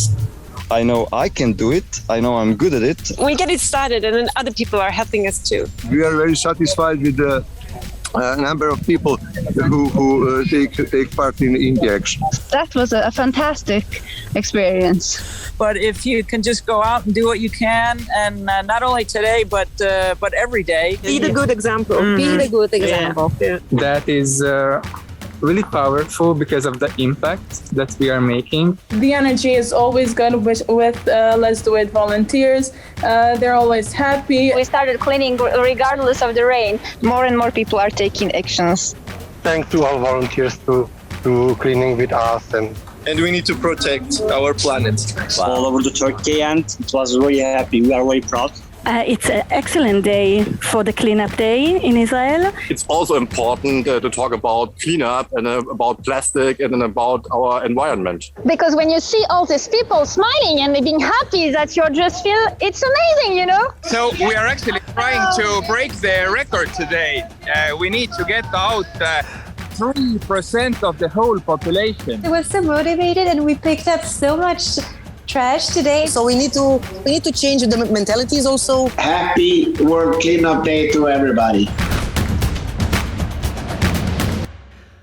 I spotted this woman wandering in the forest behind me and I said, hey, come over and sit down beside me. So here she is. And it turns out she's an educational psychologist and her name is Greta Arro. True. And you're from Tallinn in Estonia. Yes, I am. Greta, thank you so much for joining me here in the forest. Thank you for having me on this couch. On this couch. So you are an expert in behaviors, in patterns, in psychology. Mm-hmm. And so often here at the World Cleanup Day, we talk about not just cleaning for one day, but changing the mindset, a shift in behavioral patterns. It's a big question to ask you here in the forest. How do you change behavior? I don't know how much time do you have to discuss it. Hours. Let's go. This is cool because I really think it is a really complex problem. And we know that for complex problems, we have also complex solutions. And I have studied how our mind works, how our psyche works for years actually, and also how we can change it. And I really have some ideas how we could change it. And at the same time, I see that empirically we are not trying to do it, what I think that is worth doing. So when we talk about all kind of environmental problems, I really think that the cause of them is inability to understand those systems we are embedded in or where we live in. For example, when we talk about trash, then we probably understand this environment as something that is not harmed by the trash. Or also, even when we take a step backwards, then we might think that producing all that stuff isn't harming environment or ecosystems or climate systems or water systems or soil in any way. We just don't see it because this knowledge is not active in our mind while we are doing that not so wise behavior in long term. So, and at the same time, what we know also from many studies that are made about how to make that kind of conceptual change, so how to make people or students or adults, whoever, to understand, to have this complexity in their mind all the time. So, for example, when you are in the shop or maybe you see, like for example, I see you probably not a single-use cup at the moment. It's strange. How can it be in the forest? And then it might act, if you're knowledgeable enough, then it activates all this chain of from where it came, how it's produced, what will happen after the use with it, and so on, in your mind. So everything related to that single act of consuming will be activated. But we know that kind of learning, that kind of conceptual change in your minds, it asks different kind of teaching. And I would say that in most schools in the whole world, or in most communication situations, when somebody communicates something in media to other people, it doesn't apply those ways how concepts in the mind change. So actually, I think the point is how to teach in a right way. It's not informing. It's not giving information or letting you look at videos or whatever. This doesn't change your conceptions, but it asks for something else. And I would say that, science knows what it asks. I don't know. Do you want to know what I mean? But yeah, that's something else you say, because I know what you're saying there. It's like, how do you bridge the disconnect? Because I think most people who are somewhat intelligent or anyway intelligent know that when they're finished with rubbish, they put it in the bin. They know that it goes to a landfill or it goes to an incinerator. They know this, but they have a psychological disconnect with how bad that can be for the environment. They know too, but they don't accept the gravity of it. Maybe do they feel that the psychology is that it's just a problem far greater than I could ever combat. I can't do this on my own. I've got enough things to worry about. Yeah, and I have termed, it's like inhibition. It's like your own inner brake. The cars have brakes. Yeah, it should be your inner inhibitory process that would be activated. And actually, we inhibit many behaviors that harm systems that we love. One complex system that many people have in their lives are children. Child or person is a very complex system. When you know that kind of educational method or teaching method or behavior harms your child, you inhibit that kind of behavior. You don't do it, and you are so able to do it. So when it's important for you, and if you understand the system, you won't ruin it. So if you say that people know, I would say they don't know, because what I mean by knowing or understanding something means that you really understand not only that I put that thing in garbage bin or in nature, but I also really on a deep level understand how this relates to the wider picture. Then they don't know. Maybe they're aware, have a vague awareness, but not a knowledge of it. If they want to feel the difference between real knowledge and superficial knowledge, and the superficial knowledge won't inhibit your wrong behaviors, then in order to test that, it's a really simple way. If you took a sheet of paper and ask of somebody you think is able to understand, for example, what are the steps in the chain. Yeah, exactly. Or what are the impacts of producing and getting rid of this single-use thing? And you ask them to build a model, sketch it, show from where it comes, from where these materials are coming, what is used for producing it, how many they're produced in the, I don't know, in an hour, what will happen afterwards, what is the composition of it, will it be eaten by someone, what will happen if somebody eats it. So, and when the person isn't actually able to build that model in an expert way, in a way that a real expert would do it, then I would say that this is not knowledge. This is really super, and they don't have to be really really good in all details, but general understanding, what are the main reasons why we don't want those things, should be there in their mind all the time without anybody from outside activating them, but they should activate this knowledge themselves. Then this is a knowledge. Finally, Greta, I think what you said is so true, that when it comes to, for example, a parent and their child, they would absolutely stop something they thought was harmful to the child or a bad behavior. How do we get people, kind of in a short answer, to look at the environment and the planet like it was their child, and they have that same kind of instinctual reaction to prevent harm to it? Yeah. You want a short answer. So our director wants a short answer. Actually, I would say the short answer is a different way of teaching.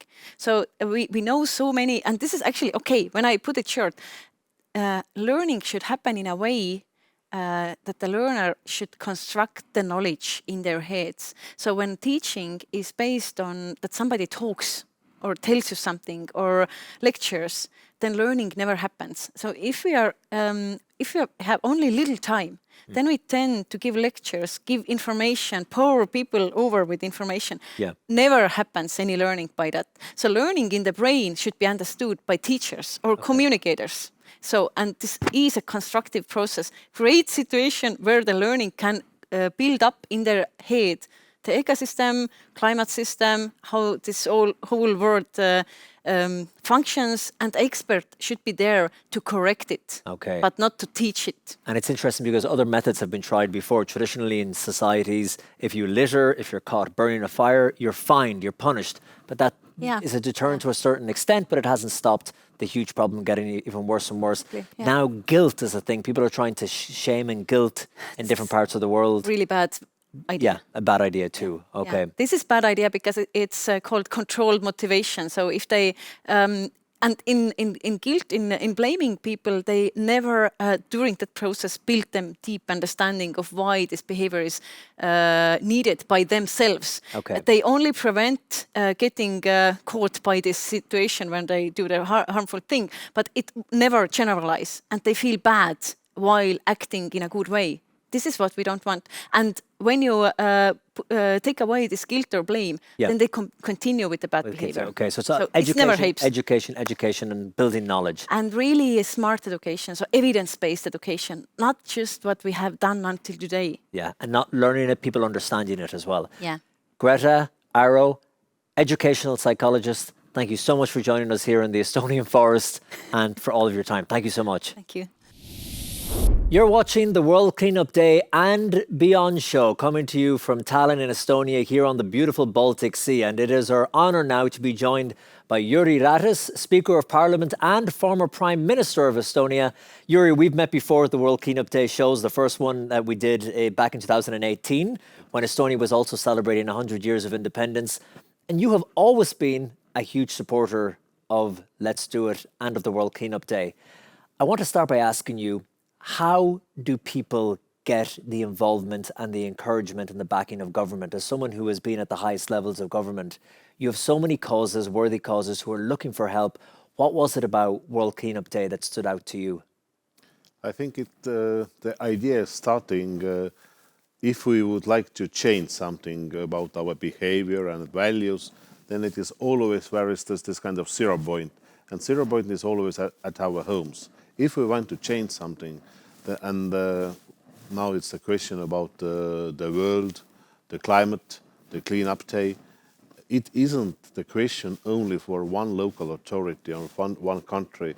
We could see that the different climate, let's say, issues, problems, challenges, they are always across the borders, across the oceans, across the seas. And I think it is so important to support Cleanup Day here in our municipal, then in our country. And I am really happy that now we could say that it is the biggest this kind of initiative in the world wide. And it all started here in Estonia, the World Cleanup Day. Of course, we are really proud of that.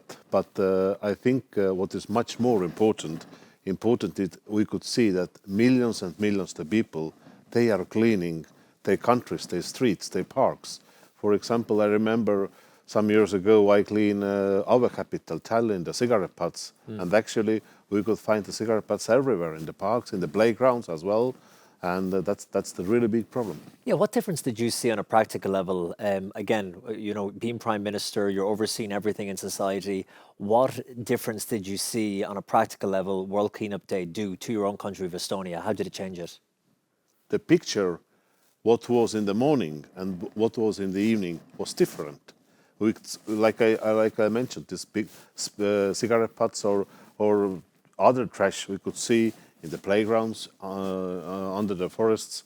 But if we clean this forest, then I think it's much more harder to put the new cigarette butt or the new puddle, because then we see that's the clean part of the forest and the park, and then we put in special box. That's a good point. Someone made that earlier when we were talking to some of our experts in the USA. Like when we look at this beautiful clean forest behind us, even though it's virtual, that when something is clean, you don't want to see it go back to the way it was. I think it's quite similar. When you are building the bicycle road, then you could see that a lot of our bicycles, a lot of older people are just walking, a lot of maybe younger people are running and so on. You must, you must invest and you must do this kind of climate, this kind of situation. And if we are talking about the cleanup day, we must show that today and tomorrow is cleaner than it was yesterday. And governments need to put their money where their mouth is. And of course, if we are talking this cleanup day, it's always volunteer work. It's actually the NGOs. And here the main partner must be, I would like to say, must be the government or the country or the municipals. Of course, it need money, it need investments. Lots of people will be watching this around the world, leaders in their various different countries who are organizing their own national cleanups, and they desperately want the help and support of the government, and they've been trying for years, maybe falling on deaf ears, whatever the case may be. How do people in other countries get the ear of the government? They've tried the shaming them. They've tried now, we've heard examples of using data to get their attention. Look at the microorganisms we're finding, bacteria, the health warnings. From someone who is in the inside, what's the best way to get government on board? I think these leaders must actually understand that it is this kind of call to action. We must be much more ambitious. And if we could see so many volunteers, if we could see so many people who are care about our climate, about the environment, who are care about sustainable development, I think it is not only the question for the leaders, but it is always the question for this society. Maybe it's the small village, small city, or smaller or bigger country. So maybe, not going to the top government officials, but starting at your local authority level. Your local I think that's quite good idea, because I know also that, for example, our capital is quite interested in to clean much more our city. And here in Europe, we have this kind of initiative like European Green Capital.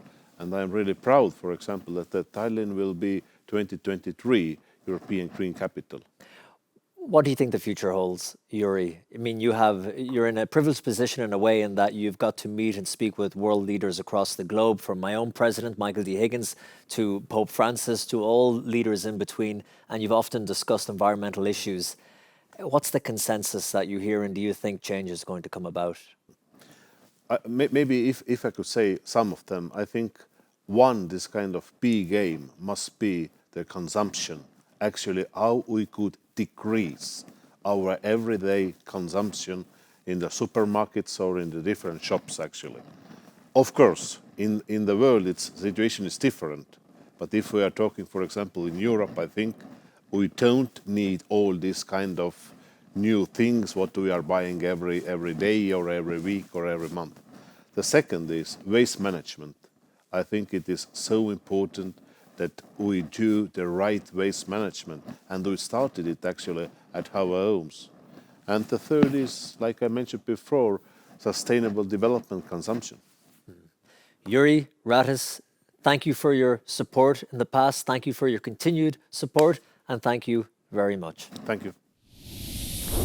And next we are heading to one of the Nordic countries. We're going to Stockholm in Sweden, and there for us is Joanna Ragnarsson. And Joanna is the CEO of Keep Sweden Tidy Foundation. It's great to see you, Joanna. Great to see you too in the nice woodland. Yeah, it's beautiful here. And I want to ask you, what exactly is Keep Sweden Tidy Foundation? Oh, it's a foundation. We have been working in litter prevention actually since the beginning of the 1960s. So we really have a fantastically long history. And what our impact vision have you seen? I would say it had different between the years, but as we started, it was more about littering in general because it was a really big problem because people were not aware. Nowadays, it's about the plastic, as we've heard before. So plastic is the problem that we are heading and that we all need to really focus on.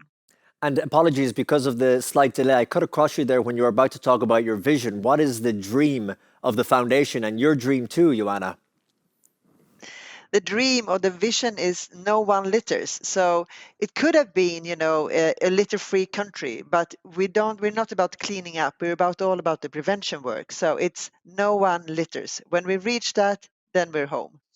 And when you look at Sweden, because people often look to the Nordic countries as models of society and how society operates and is run, what is the major problem when it comes to environmental issues in Sweden? Because a lot of countries have specific problems.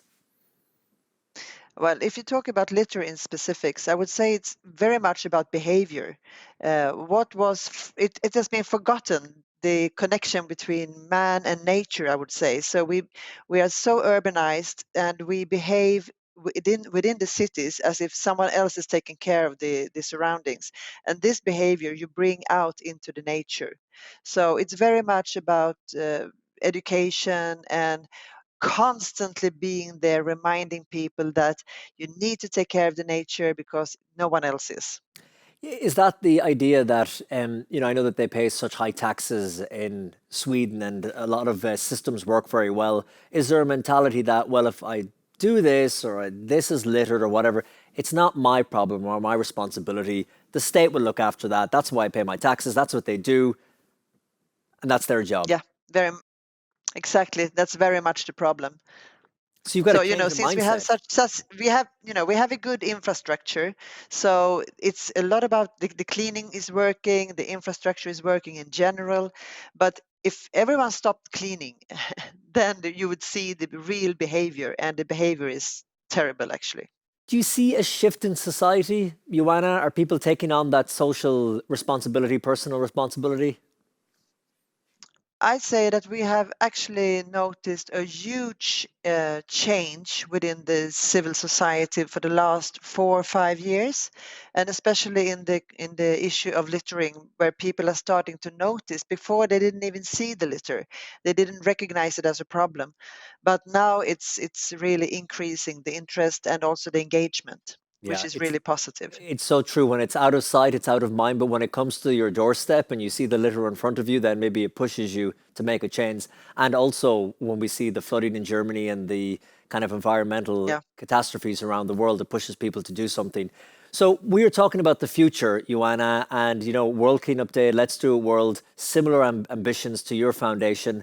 Where do you see things going in the future? Have we past the point of no return? Are we able to turn this around? What do you think? I think we have to stay positive because the other option is not there really. So it's about keep on working, and I think the World Cleanup Day provides such a really good framework, because people, the climate question can be so huge, so it's difficult to know what can I do. But picking up litter is a really good starting point of engaging people, and also sort of giving them the sentiment that we are in this together. So we use the slogan, you do something big with such a small impact, such a small effort. You just pick a little bit of litter, but then you do something really big. And we think this is a very good starting point for even bigger climate engagement. That's a great saying. Small action, large impact. That's what it's all about. Well, listen, Joanna Ragnars, thank you so much for joining us from Sweden. And we wish you and all the work that's been done by Keep Sweden Tidy, the foundation, the very best of luck. And we look forward to collaborations in the future. And together, we will make a change. All of us. Absolutely. Together. Thank you so much, Joanna. All the best. Thank you. Bye-bye. Now, here in Tallinn, in Estonia, there is a company called Ringi, and what they do is they recycle, reuse, and refurbish electronics. It's been a huge success so far, and to find out more about it, let's talk to one of the co-founders. His name is Jurnot. Jurnot, how are you, my friend? Hello, Colm. It's Jurnot, but very close. I'm very well, thank you. How are you? I'm very good. Sorry, I got it as close as I could. Tell me, where did the idea come about to start this company? Well, we had different ideas in the beginning, but we end up seeing that users have a problem what to do with all devices. And we saw that in European Union, there are like 600 million old devices. They are not used. People are forgetting these devices in their drawers. They are getting dust. And these could be old mobile phones, it could be old TVs, it could be computers, anything that is electronic. It can be, we are dealing right now with old laptops, old telephones, smartphones, tablets, desktops, monitors, not TV, not big electronics like fridge, or we want to end up there. Okay. And so you, like I said, you reuse them, you recycle them, you refurbish them. So it's about getting the value that's still left in them, because most people assume in this disposable world, when they're finished with a phone, no one's going to use this because it's an old phone. So give me an example of an old mobile phone. I think it's worthless. I put it in a drawer. I put it in the bin. What can you and your company do with that old phone? Well, first you have to go on our webpage. You have to fill up a form. You will answer to some questions. What is the model of your phone? We will estimate if there is a value, economical value for your phone, and then you can send it to us. We have some partners that are dealing exactly with refurbishing these devices. And in the end, we are sending you money for this device if it's not too old. So it's a win-win. You get to help the environment. Exactly. And you get paid for it as well at the same time if there's some value in your product. Exactly. Imagine last night I met somebody from Russia, and I told him about the business we have it, and he said, "Oh God, I have so many old phones." And then we started to look up on the web, on our website, and he found out that he can get like 500, 600 euro on the devices he has at home. Wow. And he said, "Well, I don't know what I can do with them. Maybe throw it somewhere or let it like keep it like a history." But 500 euro, imagine, you can do a lot of things. You can buy a new phone or a refurbished one. Absolutely. So yeah, that's another thing I want to get to, which I think is fascinating. But let's say I have an old iPhone or an old smartphone. I send it in, I get some money for it, you take the phone, and then what do you extract out of the phone that can be used again? Well, we are sending these devices to refurbishing partners, and they, if the phone is very good, it will be clean, it will be, let's say, checked for errors, and then it will be put back on the market. So it's like giving devices a second life. If the device is not working properly or some components are working okay, these components are removed from the device and are used to repair other devices. So these companies we are working with, they are trying to use less and less new parts for repairing broken devices. And if it's not possible, then it's sent to recycling. And imagine there are a lot of very important materials like gold, like other metals that are can be reused as raw materials in other devices or other industries. Of course, all the precious metals taken out, melted down, and then used again. And I know there's a shortage of microchips in the world at the moment because of a shortage of certain precious metals. So every effort is made to stop the device getting to the recycling plant in the first place, which is fantastic. And it's a win-win because people can then buy cheaper phones. They could buy an old smartphone that someone just doesn't want to use anymore at a hugely reduced rate. What has been the reaction to your company so far? Well, we did a test for 2 weeks together with World Cleanup Day here in Estonia, and we visited 56 towns, small villages around Estonia. It's amazing that more than 2,500 people reacted to our messages, and they brought their devices. We collected around 3,000 products, but because they were too old, only 200 couldn't be reused. So my message is that what we've seen is that people have a lot of devices, a lot of electronics in their houses, but they are keeping them too long, so they cannot be reused. They are too old, the parts cannot be reused by our partners, or we cannot do anything like just getting them. Maybe we send a lot to the recycling. We send some devices to some needy families because we could not, let's say, resell it. So, well, the percentage was like 6% reused. It was very, very unfortunately. But I know that that's something we spoke about before, that the messages tell people don't, use the devices, of course, and get your value out of them, but don't leave it too long before you want to bring it to a company like yours, Ringy.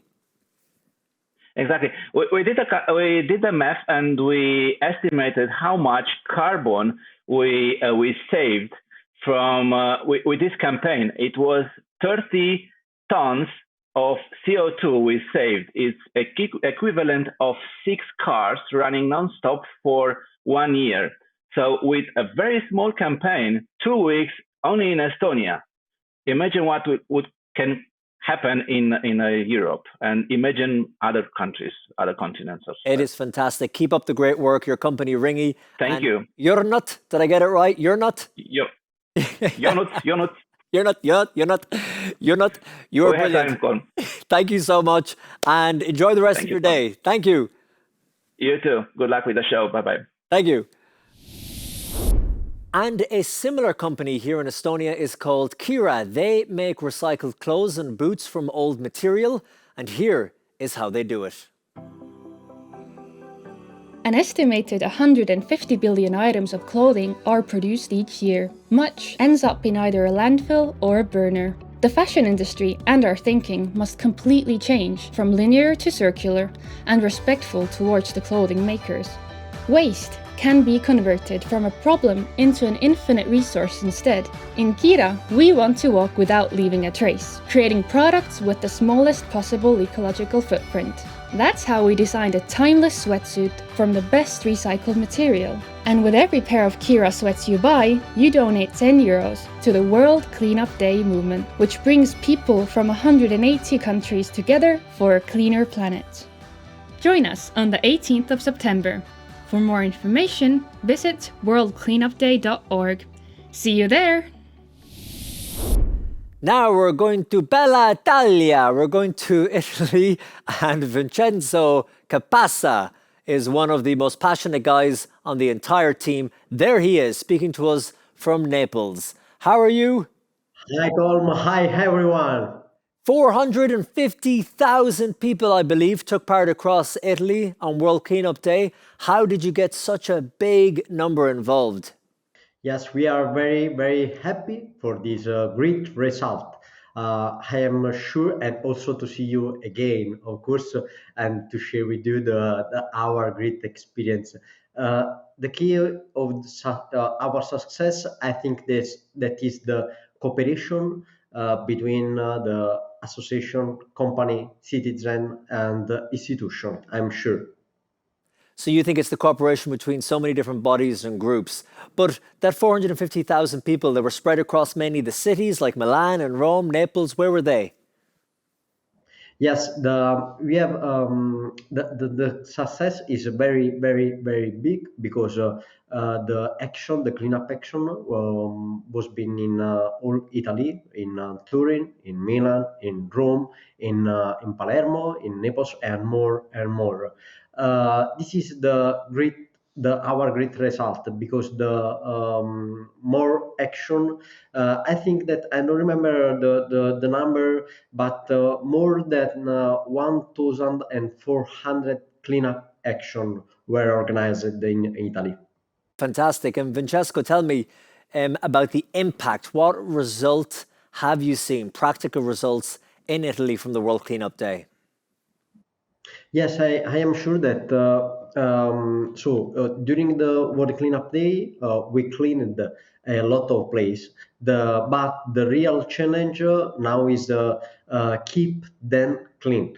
We are work a lot for this, and I'd like to speak also about this result because we work a lot to speak with company, to speak with association, to speak and dialogue with them. We engage the new collaboration also for social media and collateral activity, increasingly promoting environmental activism. The cigarette butt problem is so big there in Italy. I live in Rome at the moment and I see it all the time. The cigarettes being flicked on the street. How do you change a mindset like that? So it's very difficult to change because it's bless you. Excuse me. Bless you too. Thank you. And so we collaborate with the association and company also for reduce this problem. For example, one partner is the cigarette production is I don't remember the name, but we collaborate a lot for reduce this problem. Is Philip Morris. So we collaborate also for them because they have a campaign in Italy for reduce this problem, and they organize during the World Cleanup Day some action to speak with the people and young generation about the problem of cigarette butt, because it's a very very big problem in Italy, because also in historical center, for example, so in Rome, in Milan, in Turin, in all big city, but not only.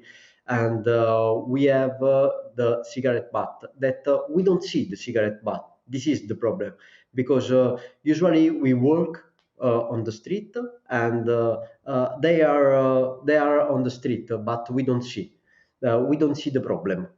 This is the problem.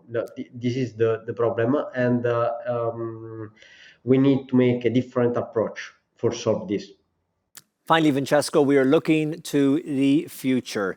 What steps do you think we need to take next, especially in Italy, to create a more sustainable future?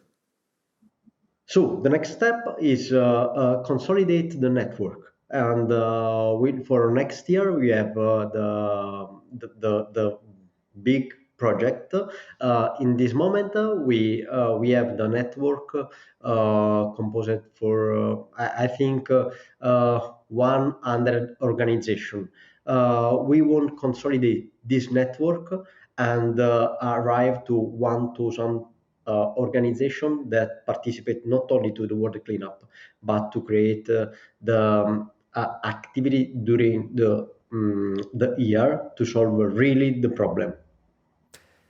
Francesco, molto bene. Grazie. Thank you. You were so good. Bye, Colm. Grazie a te. Yeah, keep the passion alive, and we'll see you soon. Enjoy the pasta, enjoy the wine, enjoy Italy. All the best.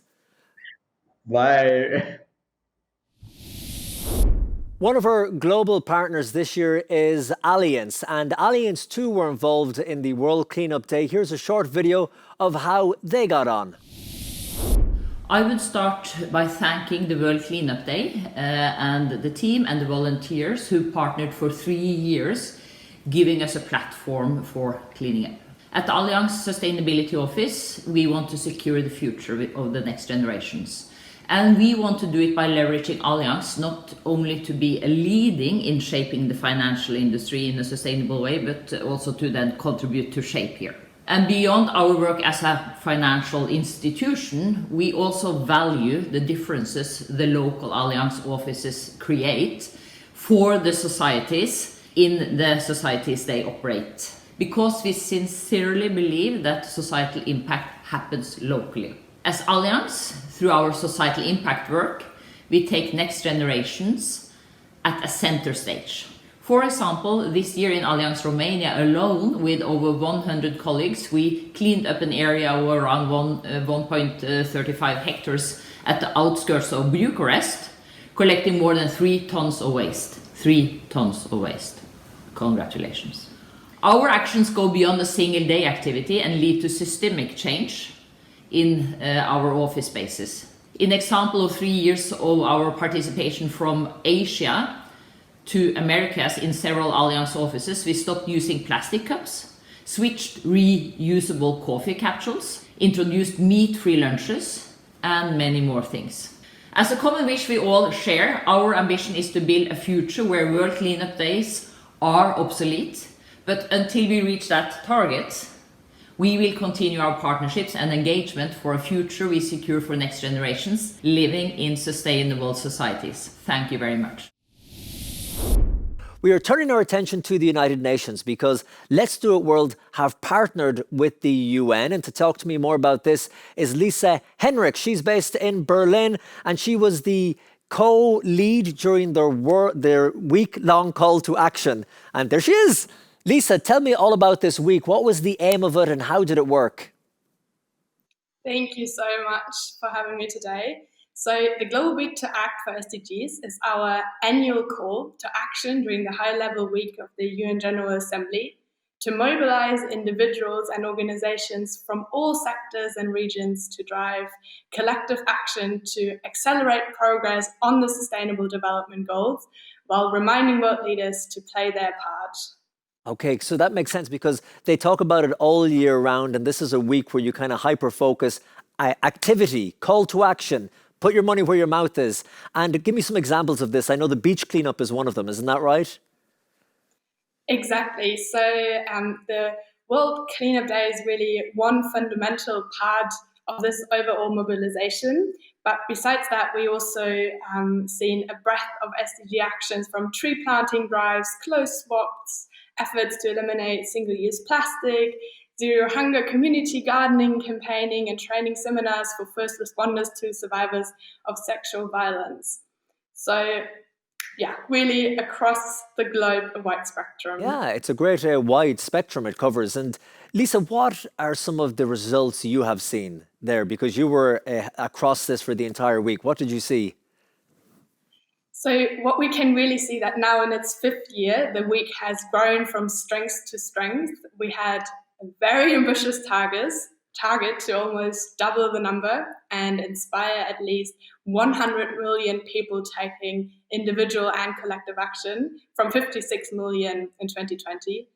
And I'm really excited to say that although we're still counting and gathering the final data, same as you, we are very confident that we, together with our 8 convening partners, have reached this mobilization target. So also let me take this opportunity to really thank everyone who contributed. We've seen that from 700 organizations last year, that number increased massively to 1,200 organizations joining us this year. So yes, very exciting. And do you see a willingness to be active and to get involved? Because, of course, I know people say all the time that they want to do their bit for the environment. It looks good at a corporate level. It looks good when people put it on paper. But do you see that people really are getting behind the cause more this year than in previous years? Absolutely. So not only the numbers say that, but we can also feel that rather than technical reasons why the number grew so much, is that there is a momentum, there is a zeitgeist, and a huge number of individuals and organizations increasingly feel that they like to contribute in this post-COVID recovery to ensure a healthy and just green recovery from the pandemic. And we've seen more individuals and organizations see it as their responsibility. Many stepped up in the COVID response, but we see that they're continuously engaged in the sustainability agenda and particularly in climate change. So first, organizations who really have been involved already stepped up their mobilization efforts, but we've also seen many new organizations join. Lisa, I like that you said it's in the zeitgeist. That's a good way of putting it and a great word too, because I remember even watching Pope Francis once speaking from the Vatican, talking about environmental issues, which he's very strong on. And he was saying, when you mentioned the pandemic, we have a choice. We can come out of this pandemic better off or worse off than we went into it, speaking about our care for the planet and all that kind of thing. So finally, I know that, Lisa, there in beautiful Berlin, you have a video to show us, a magnificent video. I hope you enjoyed the video. That's beautiful. Lisa, Henrik, thank you so much. And don't forget to water that plant behind you. Make sure you water it. Thank you so much, Lisa. And we'll take a look at the video now. Now, Lois, want me to go over there with you? No, thanks. You'd probably faint if you saw the monster.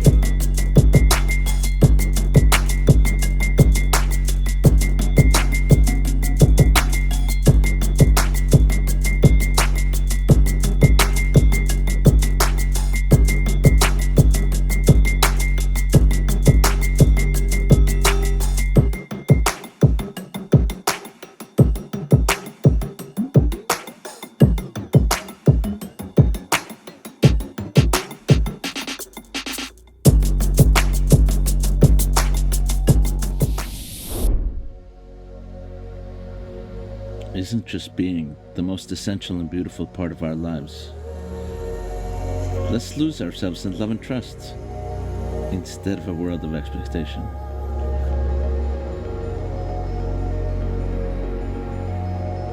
Let's create our own standards and take away the obstacles.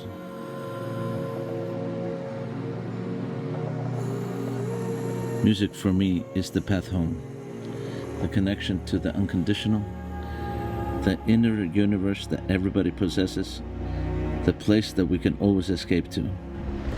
Anything and everything is possible. Wow, how about that? Christian Järvi, everybody. A world-famous Estonian composer and musician. Here he is. Christian, that video, you filmed it just back there in the forest, I believe. Yes, absolutely. Yes. That's me. I go and film myself in the forest every morning. This, what we just saw, this is you at peace. Yes. Harmony, you, your music, nature, the planet, all on a spectrum, but all important on that spectrum. Absolutely. Well, it's actually one unified field. It's not separate things. I mean, we kind of have this idea of that, going into nature is some kind of a special event. I mean, in fact, it should be something which we grow up with and is part of us. I mean, it's just an inextractable part of us, as our parents are, as our family is, as our home is. I mean, that is our home, is nature. I think we've all agreed at this point that harmony is gone in the world in terms of pollution, environmental issues, and on the World Cleanup Day over the past number of years, they've been talking about how to bring harmony back. Last year, they were even talking about an inner cleanup before we have the outwardly cleanup. For people to be really enthused, passionate and encouraged and want to make a difference to the planet and everything around them, I suppose they have to have this inner harmony as well, you would argue. How does one obtain inner harmony? Well, I think we all intuitively all have it. I mean, we're born into a certain harmonious environment, and then slowly but surely we're kind of taught out of it, so to say, kind of intellectualized out of it. And I personally feel very, very connected to things when I don't think about them, Like when I don't think about music, I like it. When I don't think about something, I feel it. And I think that's the whole thing, is intuition is actually our greatest intelligence. It is our innate intelligence. It is something that, I mean, you don't ask a dog whether he feels fear or love or compassion. He just does, or she just does. So that's the same thing with us. We have kind of become so smart that we want to find solutions for the problems that we create, but we shouldn't create those problems to begin with. So maybe we're becoming smarter but not wiser, and are we unlearning what it means to be harmonious? Are we ignoring what it means? I think so, because our value system and our priorities are just quite something else. It's based on commerce and productivity, and more is more. More is more. The bottom line is the most important. Yes, and shareholders are most important. In fact, our whole existence somehow is 180 degrees opposite of what it could be. I'm not saying what it should be, but what it could be, simply because it starts from the way of thinking. You just imagine if we were all one tone. The whole universe emanates from one tone, and the fractalization of that tone. So in fact, I'm talking about the overtone series in music. So you take one tone, you cut in half, you cut those tones in half, and finally you have those little defragmented. Those mini tones all vibrating and materializing into us, actually. And it's kind of it is a theory of physics on a quantum scale, which has been kind of discussed, that we all emanate actually from one tone. And in fact, I love that we're talking quantum physics here in the forest, just like that. But it is, because every single shape, every single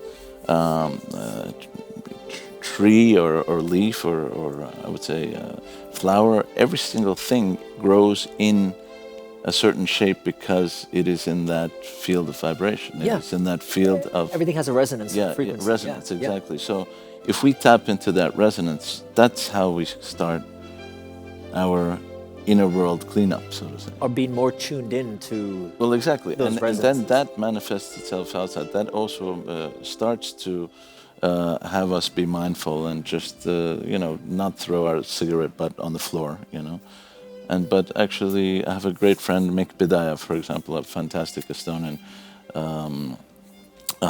singer and songwriter. And he carries around a plastic bag. Although it's also bad, but he puts his cigarette butts in there, and he doesn't throw it on the floor. Wow! Because he's even though he wants to kick that habit, which he picked up when he was a kid. He is on the way to actually constantly working on himself to be mindful of himself and his surroundings. So I think that's the key to realize that you're part of a very, very big picture. If you can think on the level of infinity, then you realize that, wait a second, all of this hustle and bustle of everyday commerce and all that stuff is just nonsense. Actually, we're part of a much bigger and much more important picture. And then you start creating that inner harmony. And having that harmony, we spoke to Greta, who is an educational psychologist, and she was saying there are certain things when they're dangerous or bad behavioral patterns, a parent would never let their child do. It's an instinctive reaction, like maybe they have that harmony with their child because it is something from them. But when it comes to the environment, even though it is our home, it is Mother Earth, like the beautiful backdrop we have here, the forest, people dump garbage in the forest, they dump electronics. Like if they had that harmony like they would have with a child, with nature, you think that there would be less people littering? Well, I think, look, there's some, I don't want to go so far, but I mean, they don't even treat their children right. So I think that the whole environment, when we talk about the environment, isn't only our nature. It is actually the environment that we should, as co-habitants of this resonance field, I would say, with the trees and with the bees and with everything, that we create a certain vibe, and I don't want to sound like esoteric, but in fact, there is a certain connection of nature, physics, and metaphysics that has to be. When you said the Father, the Ghost, and the Trinity. Before we made a joke, yes. The Father, the Son, and the Holy Spirit. Father, Son, and Holy Spirit should be nature, physics, and metaphysics. That's actually, in a way, the best way to look at or understand our existence. It is not just a compartmentalized things, but it is truly something which is related to your spirit, your inner, complete, nourishing spirit, which gives you the reason to wake up every single day. And then what you are born into, which is this incredible environment, and to nourish that environment with your good thoughts and deeds and everything that you can. And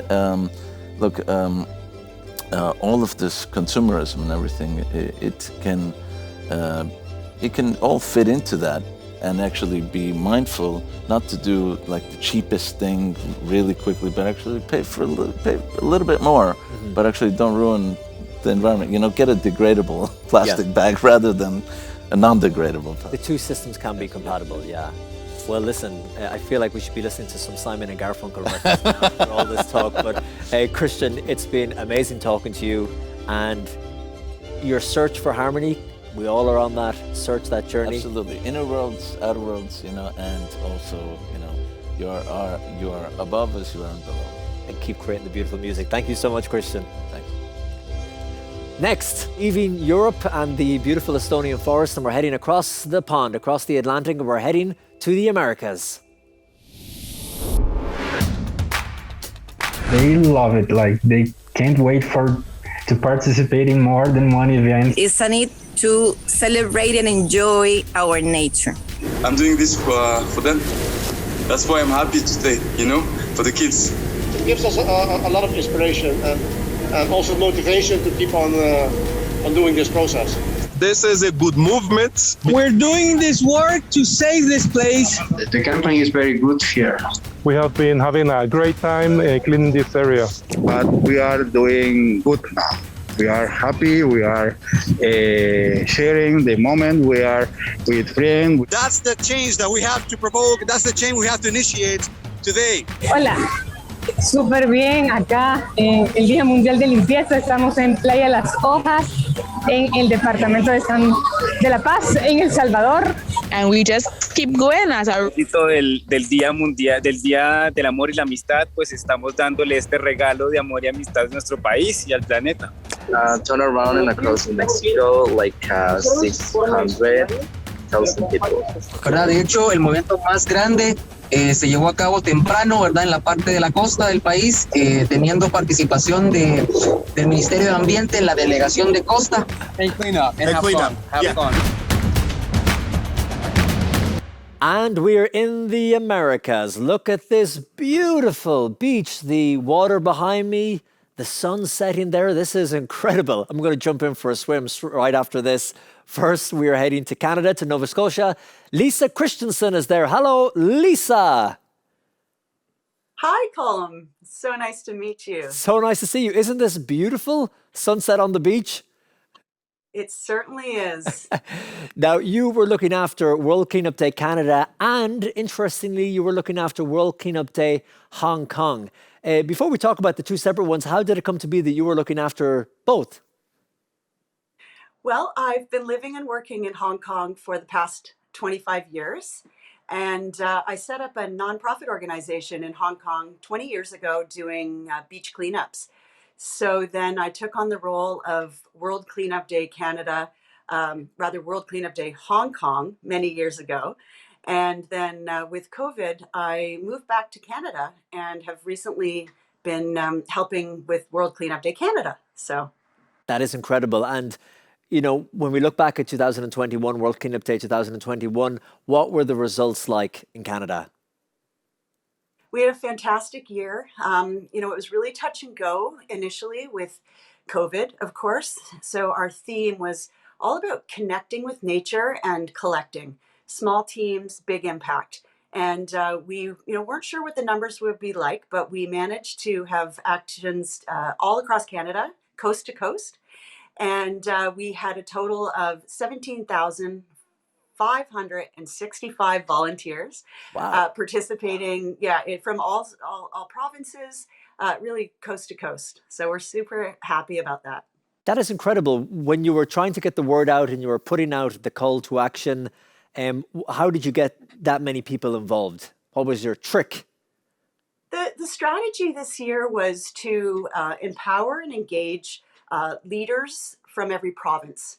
So, we had an incredible team, and we're still building that. We are looking for more support for next year, but really finding, leaders province by province and also from different sectors, NGO, government, corporate, families, volunteers. So, we really had a fantastic turnout, but there's a lot of room for growth. Now, correct me if I'm wrong, Lisa, but Canada is not known for being a particularly dirty country or having major littering issues. So what kind of impact did you see on a practical level? What changed that you were hoping would change? Yeah, I was also thinking the same thing, Colm. And, Hong Kong is known for having some of the dirtiest beaches in the world. There's a serious problem with trash, especially plastic, flowing in from the ocean. Canada, I was also really assuming that there wouldn't be that much. But I'm telling you, there is more than ever imaginable. And not just washing up on the coasts, because we're also cleaning up inland waterways and, lakes and rivers and forests. And I'm really shocked with just how much more trash there is. Going to the future, when we're looking ahead, Lisa, we're trying to figure out how we can make this more impactful and stronger together in years to come. What do you think, from what you've seen in Canada and Hong Kong, what's the key to making this an even greater success in the future? truly, we just need to turn off the tap of trash. We've got to start working more upstream.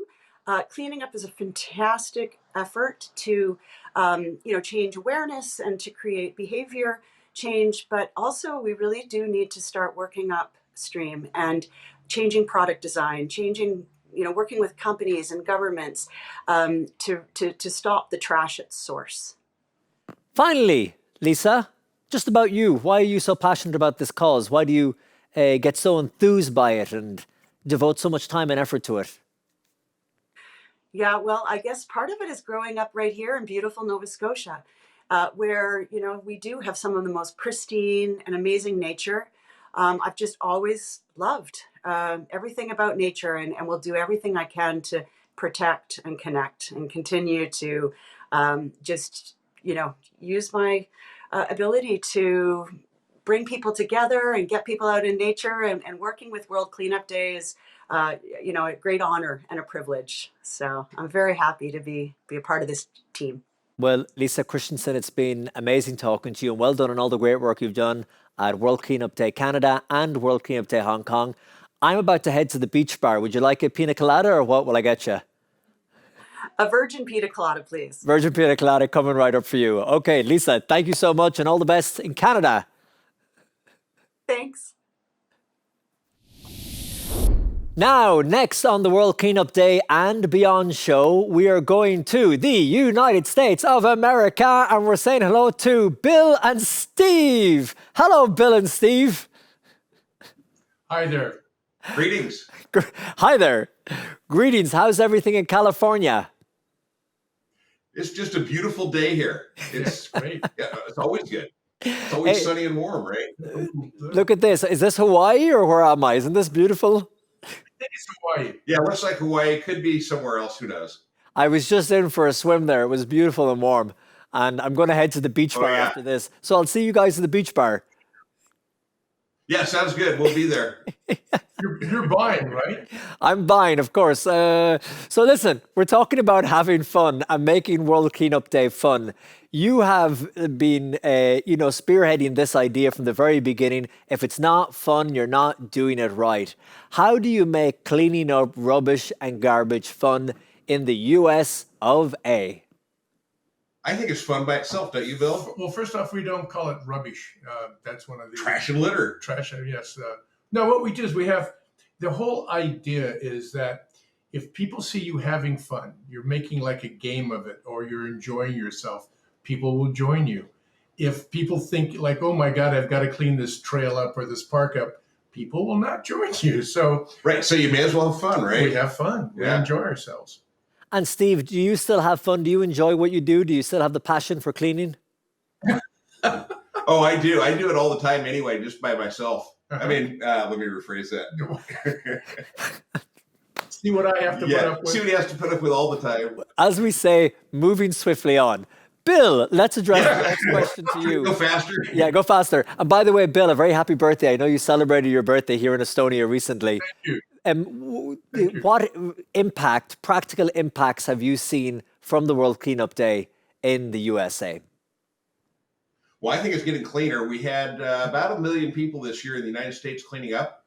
It was a very successful effort. We really enjoyed working with a lot of communities around the country. We had people in most every major city in the United States. Right. One of the nice things is people clean up locally. They think they want their very important. This is very important. People want to clean their local area up, and they're not really, but they want to be under a world banner. So they're saying to themselves, I am doing this with all the world. So it makes them feel great, and they can look at their local area and see it's clean. And it's funny, once they've seen it's clean, they kind of want to keep it like that. Exactly. So when they see the results in front of them, because when it's cleaning that they don't see it, rubbish, and I know you don't like calling it rubbish, but when it is trash or whatever you want to call it, yeah, when it's not in front of you, it's out of sight, out of mind. But when it gets to your doorstep, that's when it becomes an issue. And when you see it clean, you want to keep it that way. Yeah, and you actually said it right. When it's on your doorstep, and people, they keep blocking it out. It's like, if you see it further and further away from you, you don't think about it, and it gets closer and it gets closer. It does it slowly. You don't think about it, and suddenly everything around you is, as you call it, rubbish. Now, once you've cleaned it up, it's like this big change. And you're going, wow, look, this is nice. I actually can see the grass. So people start doing that, and they really like it. And it expands out too. So one of our focus areas has been to try to get communities all over the United States, whether they're already clean or whether they need some help, get more people out doing things so that it works better. Yeah, and again, to have fun and people enjoy themselves. It's a nice outing. We've had a problem with the damn panic, and so now no, it's the pandemic. And so people get to go out. See what I have to put up with? Yeah, and people exactly. Go out and they have fun, and there's something for them to do, and they're moving forward. The pandemic. You just want to cuddle it and hold it. The pandemic. So finally, yes, exactly. We're looking to the future, my friends, into a crystal ball. You guys are in the United States of America. Some people would argue it's the place in the world, the focus point of like hyper-capitalism and consumerism, where companies, their main responsibility is to their shareholders, not to the environment, not to looking after the planet. So how do you see real change coming about, let's say in your own country? What has to shift? It's actually what happens is there's people, when you demand changes, when you scream at people saying, you've got to do this. Let's yell. Yeah, people really say, yeah, I'm going to go do that. Whereas they don't. No. So what they do is when you start cleaning up and people see, you take too big of a bite. It's like, how do you eat an elephant one bite at a time? If you start small and you start cleaning up, people will get into a movement. Have an elephant? Have you eaten an elephant? I got one right here. Yeah, right. So I actually had an elephant. But anyway, so it moves really slowly, and then it gains. And once you get momentum, then it becomes a movement. And it's much easier. So we're definitely seeing movement in the United States on other areas where it's less consumeristic. And consumeristic? Yeah. And people care about the environment. Did you make that word up? No. Okay. Consumeristic. Well, listen, guys, forget about... Yeah, we all should be less consumeristic, and we should just concentrate on the pandemic. And you guys are awesome. Steve and Bill in Party in the USA, keeping it fun as always. And you know what? Whose background is more real, yours or mine? Well, ours is actually real. This is a 2D mountains, yes. 2D mountains, that's beautiful. Guys, thank you so much, and have a great day. Have a great night there in the USA. Bye, Steve and Bill. Bye. Bye. And next, we're going to Costa Rica, and we're saying good morning to Carla Chavez. And Carla, you've got beautiful sunlight on you as well. Hi, how are you, Colin? Nice to see you again. Very nice to see you again too. And this is something I'm really looking forward to talking to you about, because I think this is a fascinating idea and initiative that you have there in Costa Rica. Cryptocurrency has been criticized a lot by environmentalists because they say the mining of the crypto coins is very bad for the environment, how that mining is done. In Costa Rica, you have something called e-coins.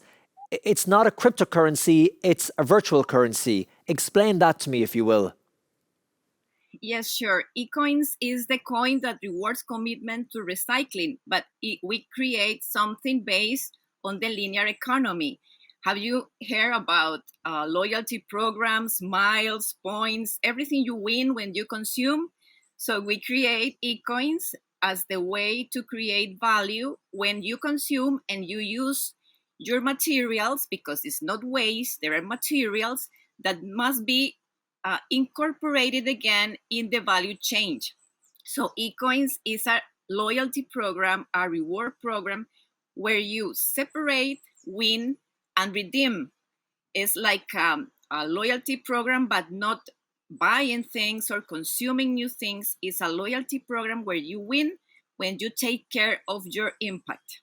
Wow. Okay. So when you reuse and you reduce, that's when you win, and you will get more of this virtual currency, these e-coins. You can win when you reuse, reduce, repair, or take your materials to a certain points to be recycled. We have to recognize the importance of recycling in our countries. There's many people working in recycling, there's a lot of families depending on the recycling industry. So they have places or they have campaigns, they have different spots where you can take your materials, clean, dry, and separate. It's mandatory, clean, dry, and separate.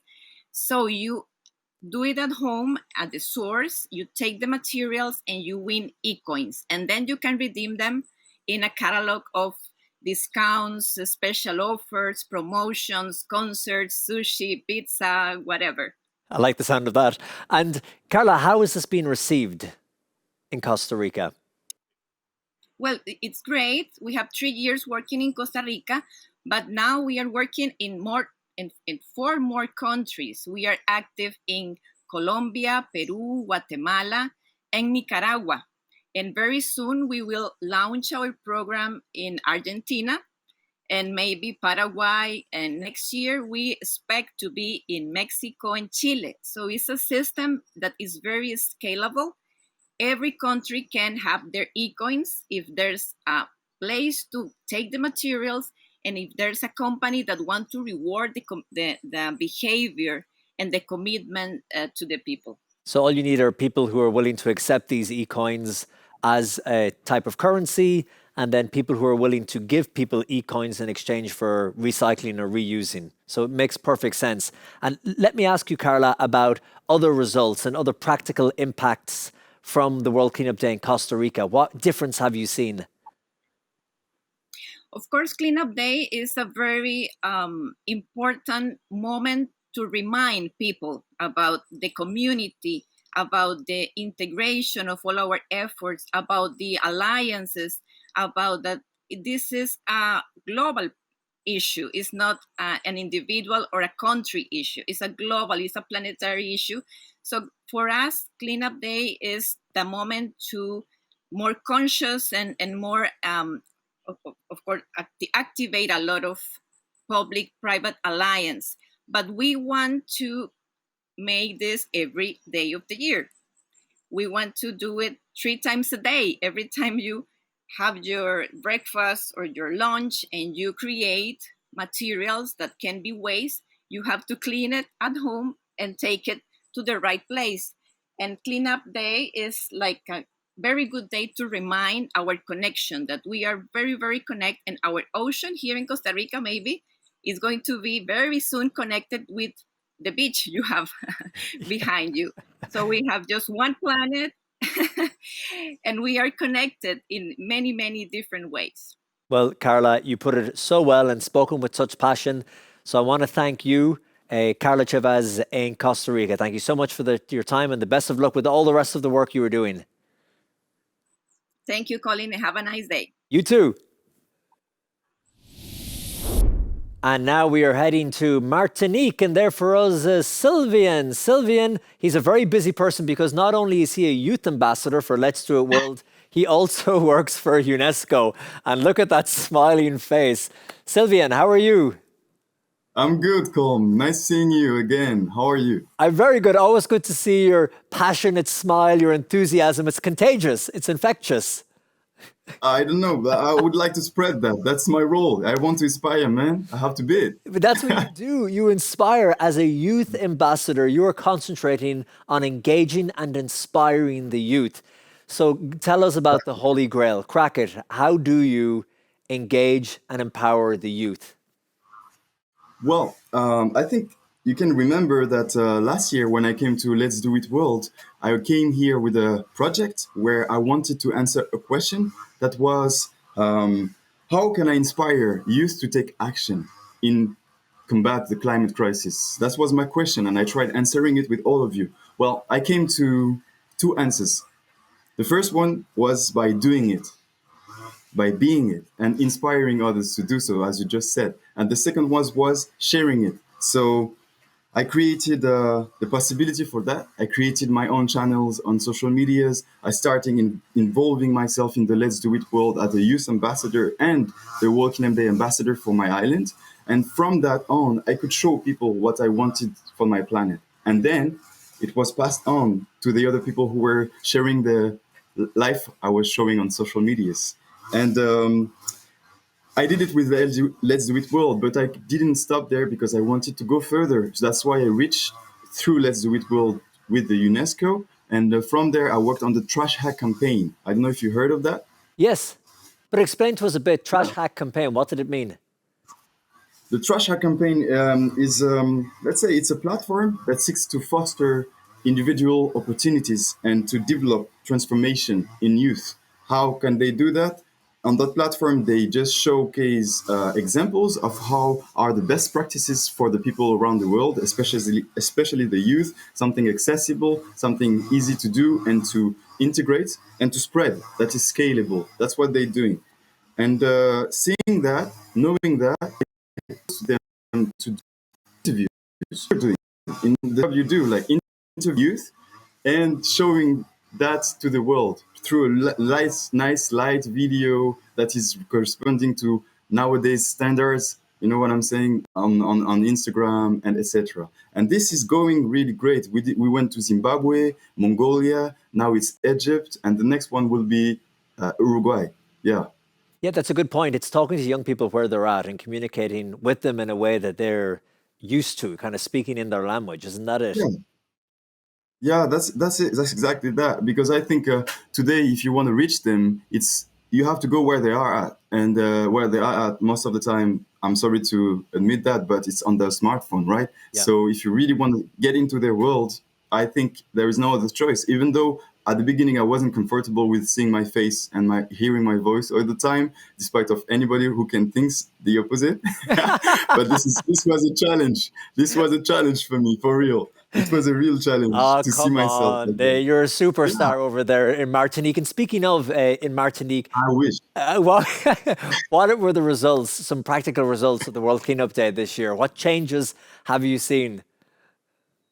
Well, to be honest, last year was much more, let's say, you could really tell the difference before and after the World Cleanup Day, because altogether with more than 300 people, we moved like 15 tons of waste. And this was a huge day for us. It was the first real World Cleanup Day here. So it was really nice. This year, it came exactly during the worst pandemic time for our island. And I invited people to do it anyway by doing my own cleanup. I was with people, but it wasn't really something that was promoted by the World Cleanup Day, since the situation wasn't nice. So we invited people to do it by themselves. And in total, there were like 60 people who engaged themselves to do it on their own. So that means they can be 2 or 3, and I don't know the numbers, but this is about that. We did it anyways, and I think people really enjoyed doing this because they saw it was a civic movement. They enjoyed it because they saw it was theirs. Let's look to the future if we can, because all of this will be for nothing if we can't secure the future. And during this show, true. the World Cleanup Day and Beyond broadcast we're doing at the moment, we are looking at the impact that World Cleanup Day 2021 had, but also how we can make this sustainable in the future and solve the problem ultimately we're trying to solve. In a line or two, what is your guess? Some people are pessimistic about it. Some people are optimistic about it. Can we really make a difference? And how will that difference come about? Well, I really think it depends on each and every one of us. If you're convinced that it's possible and you have faith in a future for humanity, yes. If you just lose sight that it's possible, well, we're doomed. So your choice. But for me, I decided to incarnate and be sure that no matter what happens now, it's not determined that our future generations will do the same or feel the same or act the same. So that's what I'm hoping. And I'm trying to merge what the UNESCO is doing for the Trash Hack, for example, and what Let's Do It World is doing with the World Cleanup Day into practical actions, practical campaigns that will help youngsters. So I spread a form to the universities that were taking part in the World Cleanup Day, and it still needs to be spread more. But from what I saw, the people between 20 to 23 are more than ready to take action. Man, they're just like literally taking responsibility for the situation and want to go and do it. And I was impressed because I thought they would like just give responsibility to the other generation, just like the others did to us. But no, like this time they are ready to take it. And this is this energy that I'm trying to canalize and make something out of it. So for the future, knowing that we are one of the more trusted NGO in the world, the UN Habitat Award was also for that, because we are acting really, is that their voices needs and wants to be heard. So how can I give them a voice? That's the real question I'm answering. And in the future, with UNESCO and Let's Do It World, we are going in that sense, creating a campaign that's aiming at gathering data from universities and students and raise interest in our organizations. So we can invite our young leaders, because we have a lot in Let's Do It World, young leaders that do the best for their country. We have a lot.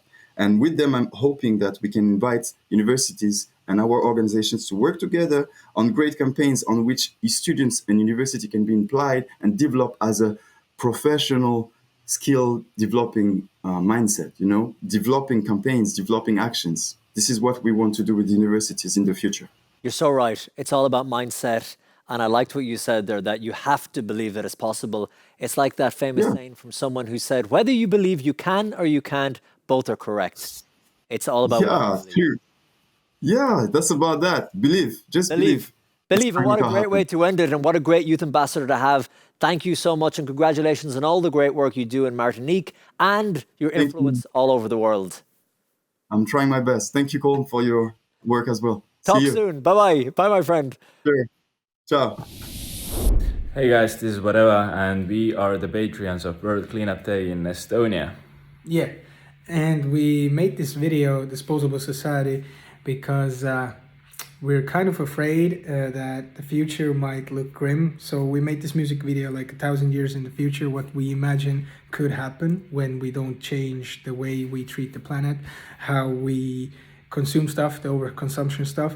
And basically, we just hope that we haven't passed the point of no return and we can still change stuff, and by cleaning stuff after us and not trying to consume as much. And yeah, so basically take care of your well-being, don't succumb to overconsumption, and enjoy the video.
cheeks.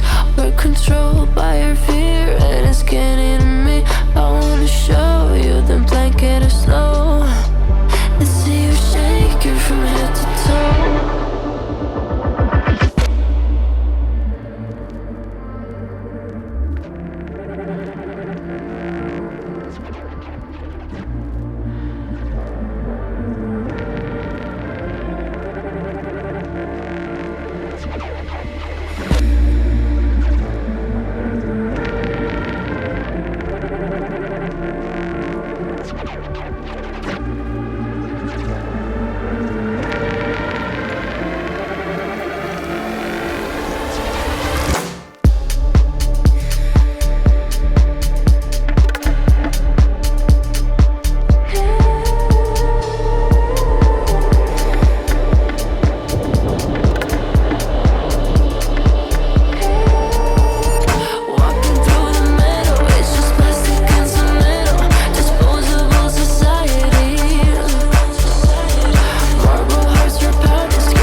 Thank you so much, Whatever. Great Estonian band, and that song, Disposable Society, very apt for the show we're doing today.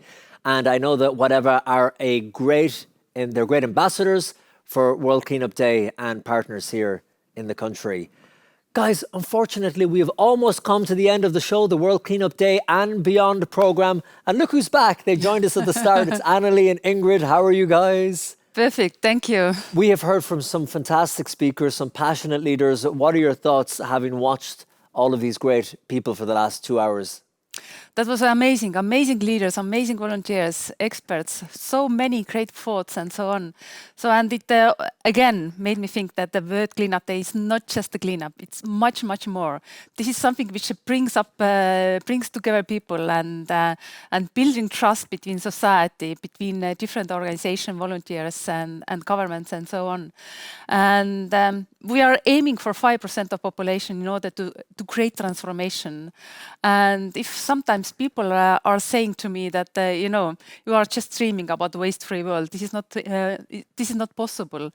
But listening to those people, I really believe that the waste-free world is not utopia and it's not even vision. This is now a goal, and I believe that really soon it will be reality. As we said earlier in the program, the difference between you and those people, whether you believe you can or you cannot, each one is true. It's a self-fulfilling prophecy. Ingrid, the stories we have heard from Indonesia, I was so struck as well about the fact that they have such inclusion there, and he told his own personal story about why that's so important to him. And then Fatiha from Bangladesh in New York, 10 years of age and such passion. Like, we cannot fail when we have these people on our side. No, we cannot, and we have to act every day. So I think it's a great time to invite our network and everyone to join in on our next endeavors, because it is about the beyond as well. So on the 10th of November, we will be joining in with CNN to their Call to Earth campaign, and find out more on our website, www.worldcleanupday.org. And we will be putting up information how you can participate there. And then very soon after, we'll be inviting everyone to join us at the conference that we organize each year at the end of January. So get ready, 26th to 30th of January. We'll be expecting everyone. Which is always so much fun. And for something like this to happen, you know, World Cleanup Day, and for the broadcast here, so many people have to become partners, have to collaborate. So we want to really thank some people for making all this possible. Absolutely. Thank you all the volunteers in the world who participated in the World Cleanup Day, and also reducing consumption and trying to recycle, reuse, and so on and so on.